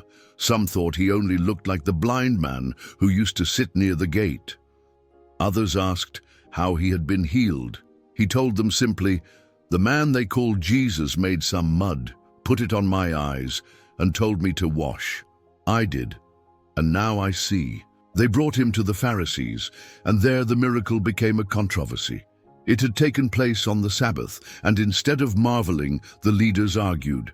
How could someone who broke the Sabbath perform such signs? The man stood before them, no longer begging, no longer blind, but they questioned him again and again. They even called in his parents, who confirmed that he had been blind since birth, but left the explanation to their son. In frustration, the religious leaders told the man to give glory to God, insisting that Jesus was a sinner. But the man answered with a clarity they could not ignore. Whether he is a sinner or not, I do not know. One thing I do know: I was blind, and now I see. For his honesty, they threw him out. Later, Jesus found him again, and when he asked, "Do you believe in the Son of Man?" the man answered, "Who is he, sir, that I may believe in him?" Jesus said, "You have now seen him. In fact, he is the one speaking with you." Then the man said, "Lord, I believe," and he worshipped him. This miracle was not only about the restoration of sight, it was about identity, about courage, about faith born in darkness and strengthened in the face of rejection. A man once dismissed as a sinner became a witness. A man who had never seen anything now stood face to face with the light of the world. The air on the mountainside had been filled with glory. Just before this moment, Jesus had taken Peter, James, and John up to a high mountain, where they witnessed the transfiguration. His divine nature shining like the sun, his garments radiant, and the voice of the Father declaring, "This is my Son, whom I love. Listen to him." But while heaven's brilliance unfolded above, below in the valley, desperation was growing. A large crowd had gathered at the foot of the mountain. The remaining disciples were surrounded by confusion, argument, and disappointment. A father had brought his son, possessed by an unclean spirit that robbed him of speech and violently attacked his body. The spirit would seize the boy, throw him to the ground, cause him to foam at the mouth, grind his teeth, and become rigid. It had often thrown him into fire or water to destroy him. And when the Father had asked the disciples to cast it out, they could not. Jesus came down into this chaos. The crowd ran to meet him. The scribes were arguing, the Father was exhausted, and the disciples were disheartened. Jesus asked, "What are you arguing about?" The Father stepped forward, explaining what had happened and what had not. Then came the cry that has echoed through the centuries, "If you can do anything, take pity on us and help us." Jesus answered, "If you can, everything is possible for the one who believes." And the Father, in raw honesty, replied, "I do believe. Help my unbelief." Jesus commanded the spirit to leave the boy and never enter him again. The spirit shrieked, convulsed the child violently, and came out. The boy lay still, so still that many thought he was dead. But Jesus took him by the hand, lifted him to his feet, and the boy stood. Later, the disciples asked privately why they had been unable to cast it out. Jesus answered, "This kind can come out only by prayer." This miracle was not only a demonstration of power, it was a revelation of faith. It showed the struggle between belief and doubt, between divine authority and human limitation. The Father came with fragile faith. The disciples came with incomplete understanding. But Jesus came with the power to confront what no one else could touch. They had returned to Capernaum, the familiar lakeside town where so much of Jesus' ministry had unfolded.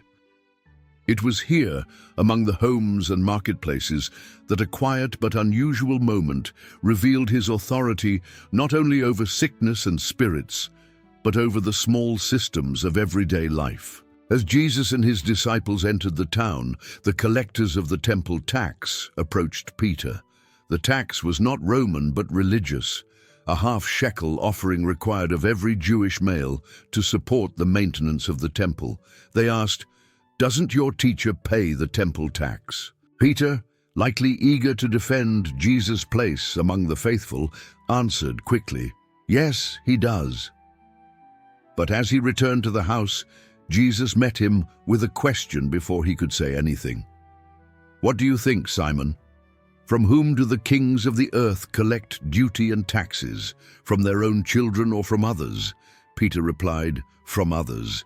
Then Jesus said, "Then the children are exempt." With this, Jesus made a quiet but clear statement. As the Son of God, he was not under obligation to pay a tax for the house of his Father. The temple was his by right. And yet, in the same breath, he chose not to offend.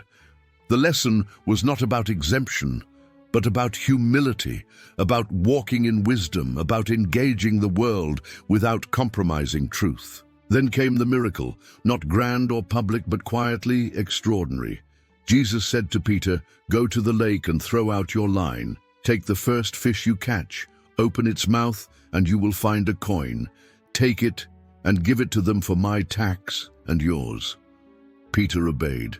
And when he opened the mouth of that fish, he found a 4-drachma coin, the exact amount needed to pay the tax for 2 men. There was no crowd to witness this, no fanfare, just a quiet intersection of the divine and the ordinary. Jesus could have produced the coin in his hand or had it waiting on a table, but instead he chose a method that spoke to Peter's life as a fisherman. A hook, a fish, a coin, familiar things infused with miraculous provision. In this small act, Jesus showed that he was not only Lord over disease and demons, but also over coins and creatures of the sea. He taught that he could meet needs in unexpected ways, that even the mundane could carry the mark of heaven. And he reminded Peter and all who would follow that serving God does not mean withdrawing from the world, but engaging it with humility, discernment, and trust in a provider who never lacks. Jesus was once again surrounded by a crowd. The questions were rising, the tension was growing, and the atmosphere had begun to shift. Each miracle he performed drew more eyes, but not all looked with wonder. Some came with suspicion, others with hardened hearts, and then amid the crowd they brought to him a man who could neither see nor speak. He was not merely disabled, he was oppressed, possessed by a demon that had taken both his voice and his sight. There was no recorded plea for help, no desperate shout, no words of faith. The man could not cry out, he could not even describe his condition, but someone brought him. Someone believed that if he could just be placed in front of Jesus, everything might change. And it did. Jesus drove out the demon. No dialogue, no delay, no ritual.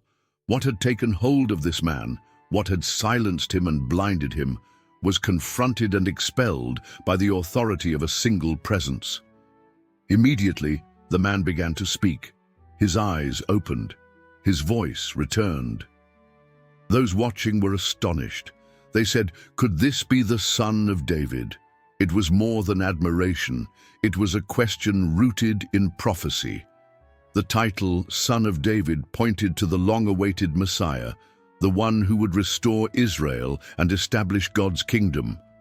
But not everyone rejoiced. The Pharisees, unwilling to accept what they had just seen, offered a different explanation.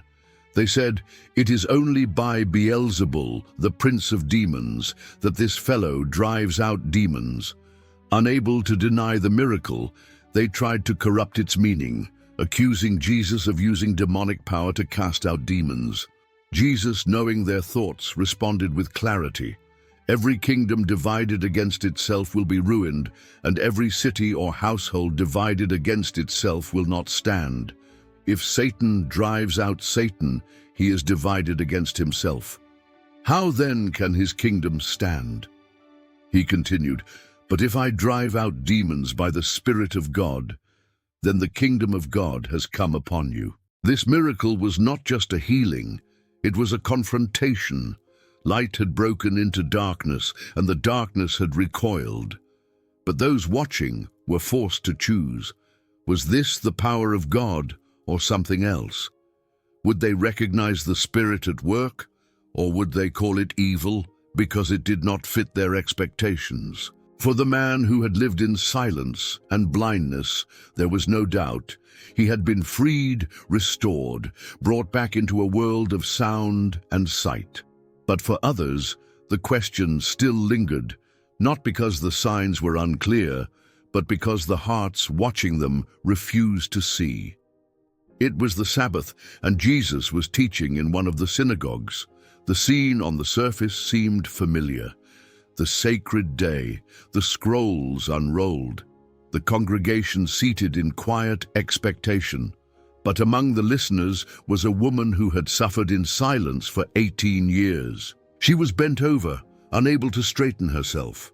Her body, twisted by an unseen force, bore the weight not only of physical pain, but of social and emotional isolation. Luke tells us she was afflicted by a spirit that had crippled her, a bondage that kept her eyes fixed to the ground and her frame bowed low. She had not come to ask for healing. She had not spoken a word. Yet Jesus saw her. He called her forward.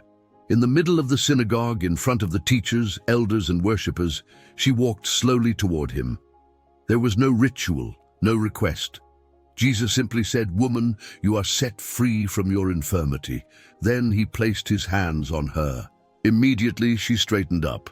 Her spine uncurled, her eyes lifted, and her back rose to its full height. And with her first breath in freedom, she praised God. But not everyone rejoiced. The synagogue leader, rigid in his understanding of the law, rebuked the people. "There are 6 days for work," he said, "so come and be healed on those days, not on the Sabbath." Jesus answered with indignation. "You hypocrites," he said, "doesn't each of you on the Sabbath untie your ox or donkey from the stall and lead it to give it water?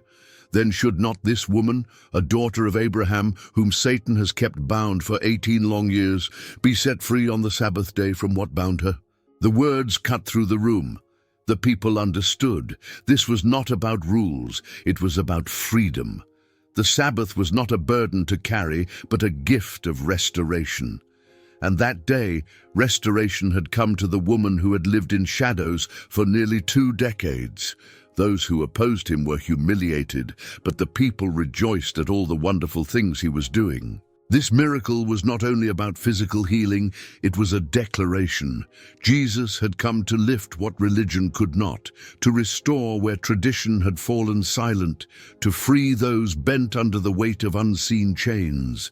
And in the presence of the very law that had once defined her place, the woman stood tall again.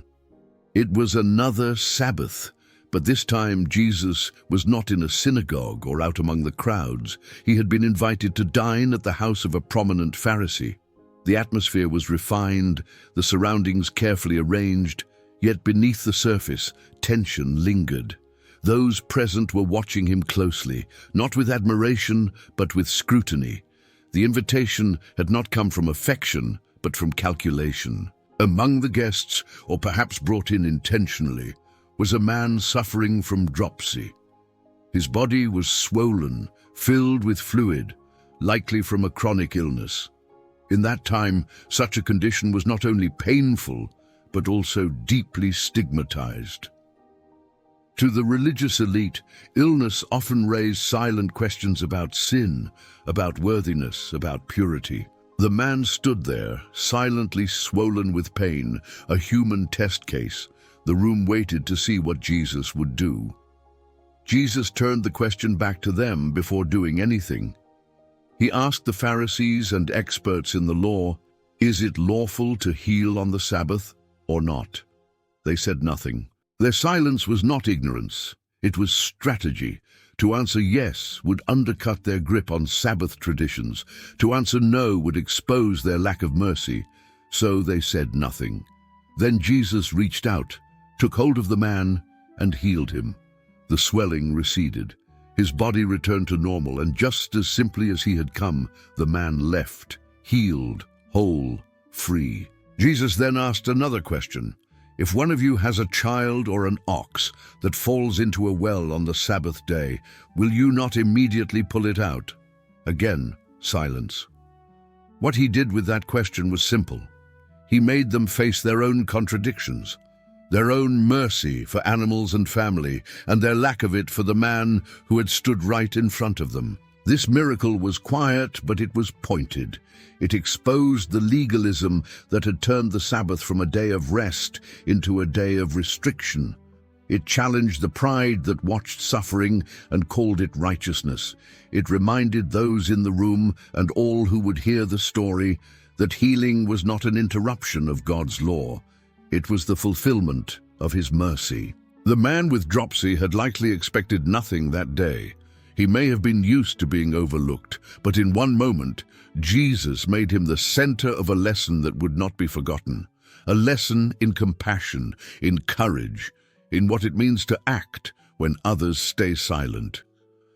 Jesus was on his way to Jerusalem, walking along the border between Samaria and Galilee, a region marked by division, distrust, and the lingering tension between Jews and Samaritans. Yet in this no-man's land, where national pride gave way to shared suffering, 10 men stood at a distance and cried out as one. They were lepers. Their bodies bore the marks of decay. Their skin, disfigured and raw, spoke of a disease that separated them not only from comfort, but from community. Under the law, they were required to live outside of towns, away from their families, forbidden from entering the temple or touching anyone. Even their voices were restricted to cries of warning. But when they saw Jesus, they did not cry out to keep him away. They called out to draw him near. Jesus, Master, have mercy on us. There was no other request, no demands, just a unified cry for compassion. They stood at a distance, but their voices carried across the gap. And Jesus, seeing them, did not walk away. He said, "Go, show yourselves to the priests." He didn't touch them. He didn't speak a word of healing. He gave them an instruction that sounded like a conclusion, not a beginning.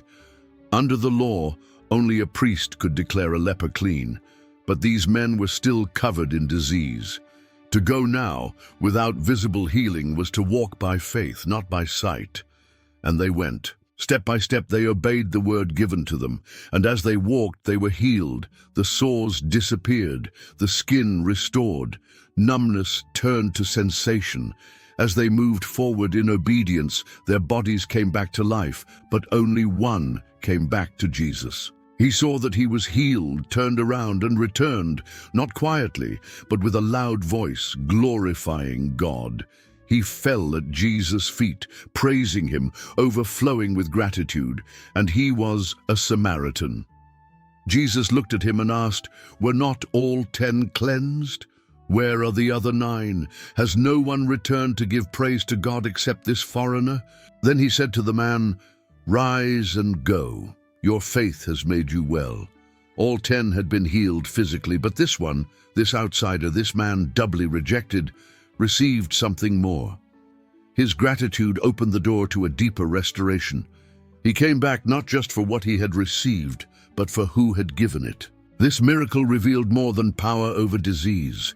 It revealed the heart of Jesus toward the forgotten, the outcast, the ones the world pushes away.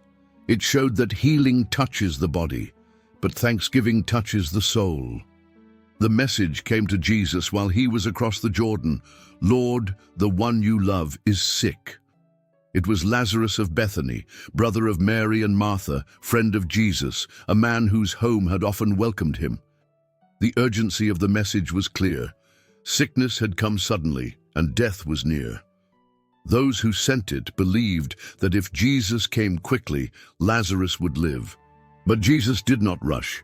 He stayed 2 more days where he was. And when he finally said to his disciples, "Let us go back to Judea," they were alarmed. The last time they were there, the leaders had tried to stone him. But Jesus spoke of timing, of purpose, and of light. He told them plainly, "Lazarus is dead, and for your sake I am glad I was not there, so that you may believe."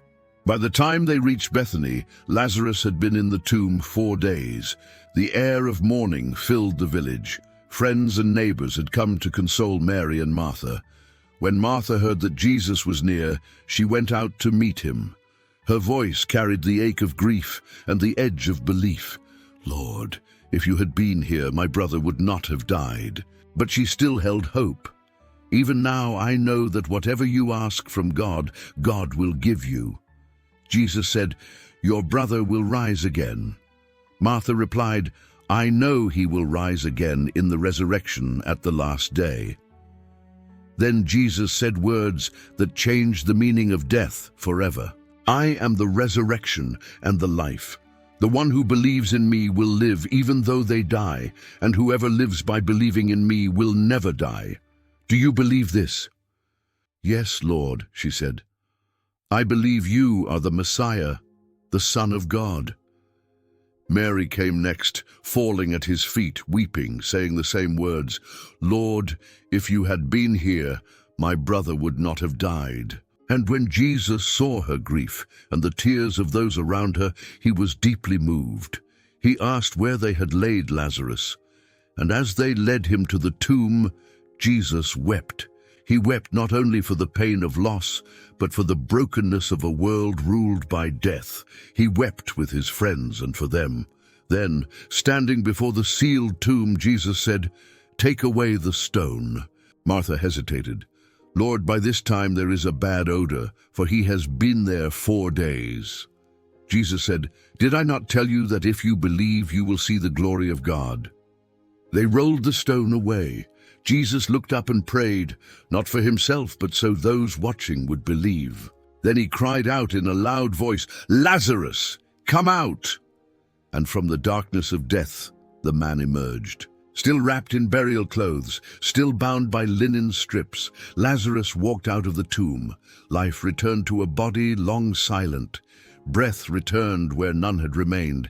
And Jesus said, "Unbind him and let him go." This miracle was not done in secret. It was witnessed by many. It shook the community. Some believed, others ran to the Pharisees. And from that day forward, the plot to kill Jesus began to take form. But death had already lost something that day. In raising Lazarus, Jesus revealed that he was not just a healer. He was the resurrection itself. He did not delay because he had forgotten. He delayed so the glory of God would be revealed in a way no one could deny. Jesus was leaving Jericho. The road was crowded, filled with pilgrims traveling to Jerusalem for Passover, disciples walking close, voices rising around him. The air was thick with anticipation. This would be his final journey to the city where everything would change. And along that dusty road, just outside the gates of Jericho, sat a blind man named Bartimaeus. He was a beggar, wrapped in layers of worn cloth, sitting where he always did, dependent on the kindness of strangers. He could not see the faces around him, but he could hear the movement, the footsteps, the whispers, and then the name. Jesus of Nazareth was passing by. Bartimaeus didn't hesitate. He shouted over the noise of the crowd, "Jesus, Son of David, have mercy on me." Those around him told him to be quiet. They tried to hush his voice, to push him back into the silence where society had left him. But Bartimaeus only cried out louder, "Son of David, have mercy on me." Jesus stopped. In the middle of the road, with the crowd still moving and pressing, he called for the man to be brought forward. "Call him," he said, and the crowd changed its tone. They turned to Bartimaeus and said, "Take heart, get up. He is calling you." Throwing off his cloak, Bartimaeus sprang to his feet and came to Jesus. His cloak was not just clothing, it was a symbol of his identity, a beggar's uniform. He left it behind to reach the one he believed could give him sight. Jesus asked him, "What do you want me to do for you?" It was not an empty question. It gave Bartimaeus the dignity to speak for himself, to name his need, to express his desire with his own voice. "Rabbi," he said, "I want to see." And Jesus answered, "Go, your faith has made you well." Immediately, Bartimaeus received his sight. He saw not only the road, the sky, and the faces of the crowd. He saw the face of the one who had stopped for him, the one who heard him through the noise, the one who called him forward when everyone else pushed him back. And Bartimaeus followed Jesus on the road. He did not return to the gate or the cloak or the life he had known. He became part of the final steps toward Jerusalem, a living witness that faith still opens eyes, that mercy still finds the forgotten, and that the Son of David still stops when the broken call his name. It was early in the morning, and Jesus and his disciples were walking back to Jerusalem. The city lay ahead, and with it the rising conflict that would soon reach its peak. But before the temple courts, before the debates with the religious leaders, a simple tree along the road became the setting for a quiet but unsettling miracle. Jesus was hungry. In the distance, he saw a fig tree in leaf. From far away, it looked promising, lush, full, a sign of life. He walked toward it, hoping to find fruit. But when he reached it, there was nothing. No figs, only leaves. The tree had the appearance of vitality, but it bore nothing that could satisfy. Then in front of his disciples, Jesus said to the tree, "May no one ever eat fruit from you again." And they continued on their way. The next morning, as they passed by again, the disciples saw the fig tree, withered from the roots. Peter remembered and said, "Rabbi, look, the fig tree you cursed has withered." This was not a miracle of healing, but of judgment, a sign not only of divine authority, but of divine expectation. The fig tree had served as a symbol of Israel throughout the scriptures, a people called to bear fruit, called to live in covenant faithfulness, to walk in justice and mercy. But what Jesus found was all appearance and no substance, leaves without fruit, religion without repentance, activity without transformation. In this act, Jesus was not simply addressing a tree. He was revealing a deeper reality, a warning for any life, any people, any system that appears outwardly alive but bears no fruit of faithfulness. Then he turned the moment into a lesson. "Have faith in God," he said. "Truly I tell you, if anyone says to this mountain, 'Go, throw yourself into the sea,' and does not doubt in their heart, but believes that what they say will happen, it will be done for them." He taught them that real faith is not rooted in appearances, but in trust, in the power of God, in a life that bears fruit not for show, but from surrender. And he reminded them to pray, to forgive, and to believe, not just in moments of strength, but especially when the roots are tested. Night had fallen over Jerusalem, but the tension that had built throughout the week had not faded. Jesus had just finished praying in the Garden of Gethsemane, his soul deeply troubled, yet resolved. The olive trees around him stood still in the darkness, and the disciples who had followed him to pray had fallen asleep, unaware that history was already shifting beneath their feet. Suddenly, the stillness was broken. A crowd arrived, carrying torches, clubs, and swords. They were sent by the chief priests and elders, led by Judas Iscariot, one of Jesus' own. He stepped forward, kissed Jesus on the cheek, and with that signal, the guards moved in. As the soldiers seized Jesus, the disciples panicked. One of them, John tells us it was Peter, reacted instinctively. He drew a sword, swung wildly, and struck the servant of the high priest, cutting off his right ear. The man's name was Malchus. In a flash, blood and chaos entered the garden, but Jesus, even in this moment of betrayal and arrest, was not ruled by fear or violence. He spoke with calm. "Put your sword back in its place," he told Peter, "for all who draw the sword will die by the sword." He reminded them that if he wanted, he could call down 12 legions of angels, but that was not the path he had chosen. The scriptures had to be fulfilled. The cross was not being forced on him. He was walking toward it willingly. Then in the midst of the commotion, Jesus turned to Malchus. He reached out his hand and touched the side of his face. The bleeding stopped. The wound closed. The ear was healed. There is no record of Malchus saying a word, no request, no expression of gratitude, and yet Jesus healed him. The last miracle before the crucifixion was an act of mercy toward an enemy.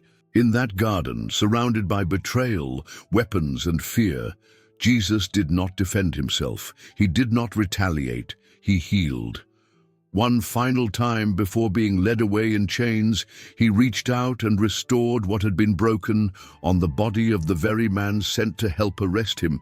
It was a sign not just of compassion, but of identity. Jesus did not stop being who he was, even in the darkest hour. And Malchus, touched by the hand of the one he came to bind, carried that miracle with him into the night. It began while the earth was still dark, the air heavy with the silence of grief. 3 days had passed since Jesus had been crucified. The cross stood empty now, and the body that had hung upon it, beaten, pierced, lifeless, had been placed in a borrowed tomb.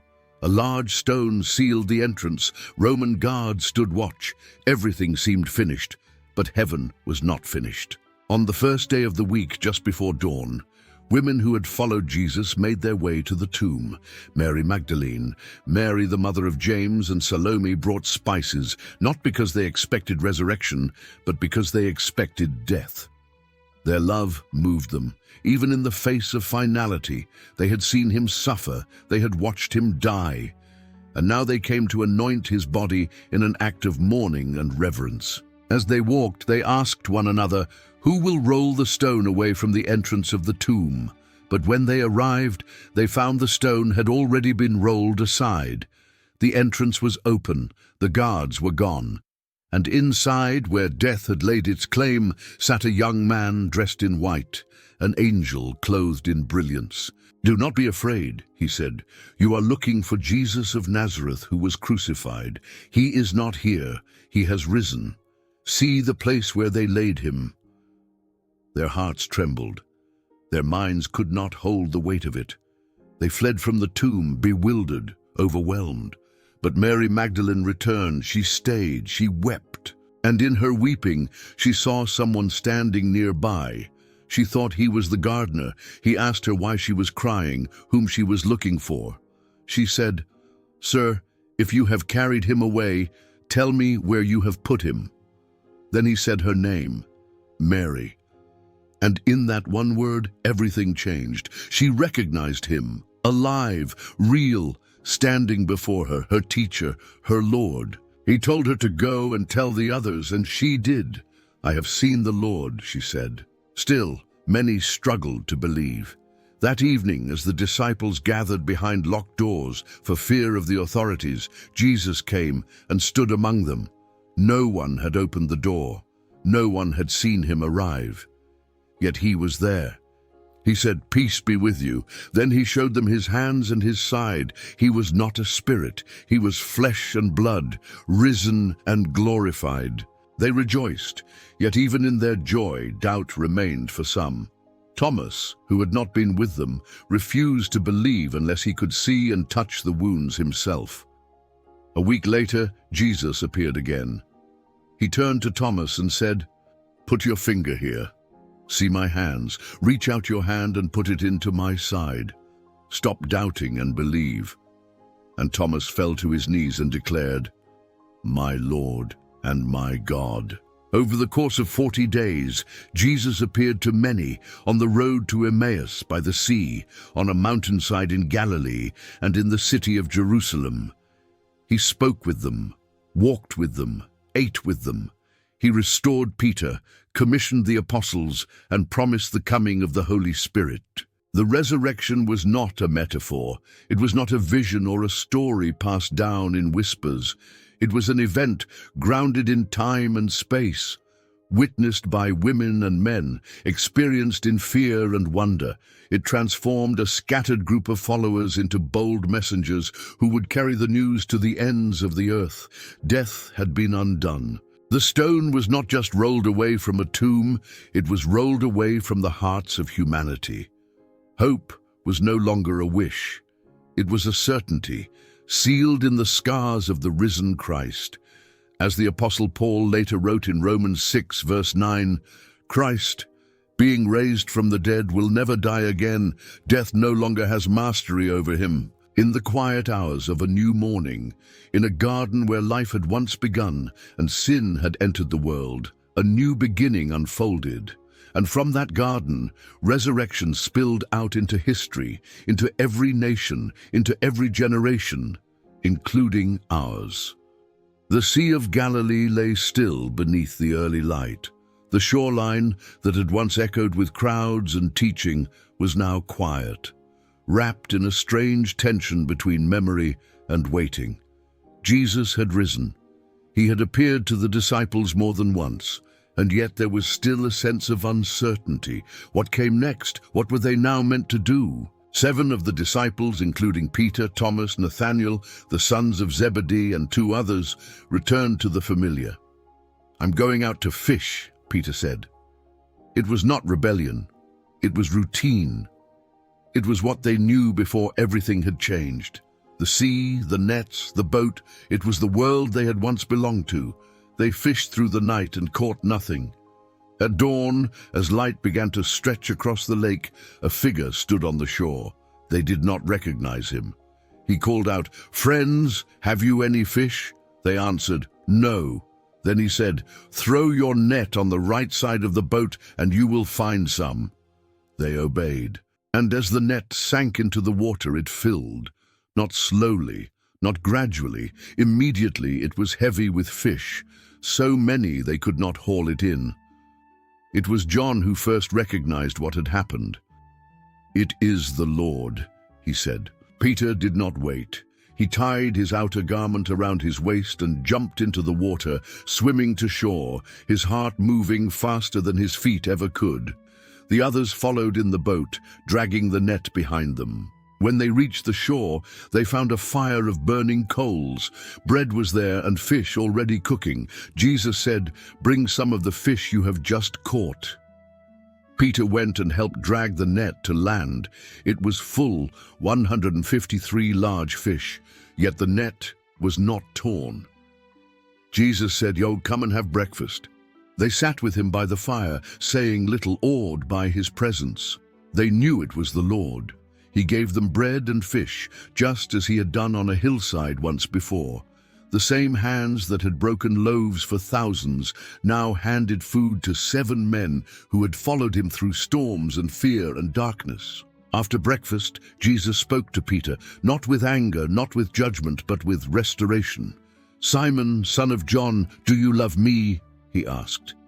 Not once, but 3 times, mirroring the 3 times Peter had denied him. And each time Peter answered yes, Jesus gave him a calling.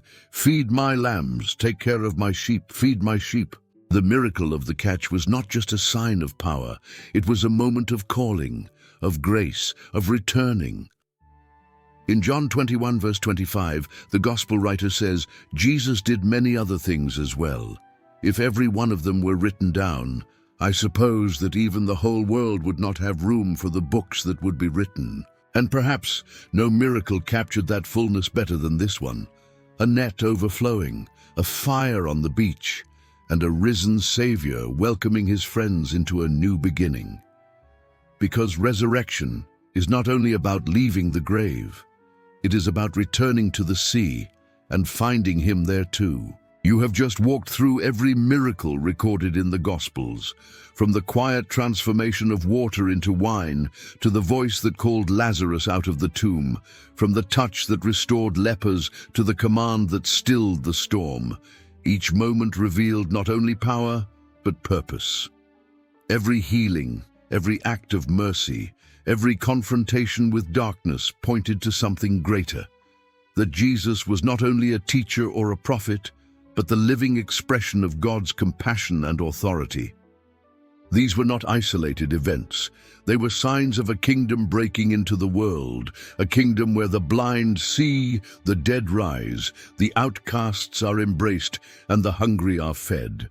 Where faith is honored, the broken are restored, and grace moves faster than judgment. And these miracles still speak today, not just as stories from the past, but as invitations to believe in a Savior who is alive, a Savior who still sees, still speaks, still heals. If this video meant something to you, if it challenged you, comforted you, or reminded you of what is true, then help it reach others. Subscribe to the channel so you don't miss what's coming next. Like the video to help it be seen by more people. Write a comment below. Share your thoughts, your questions, or what stood out most. And share this video with someone you love.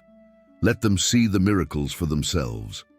Because these stories were never meant to stay hidden. They were meant to move us, to move the world.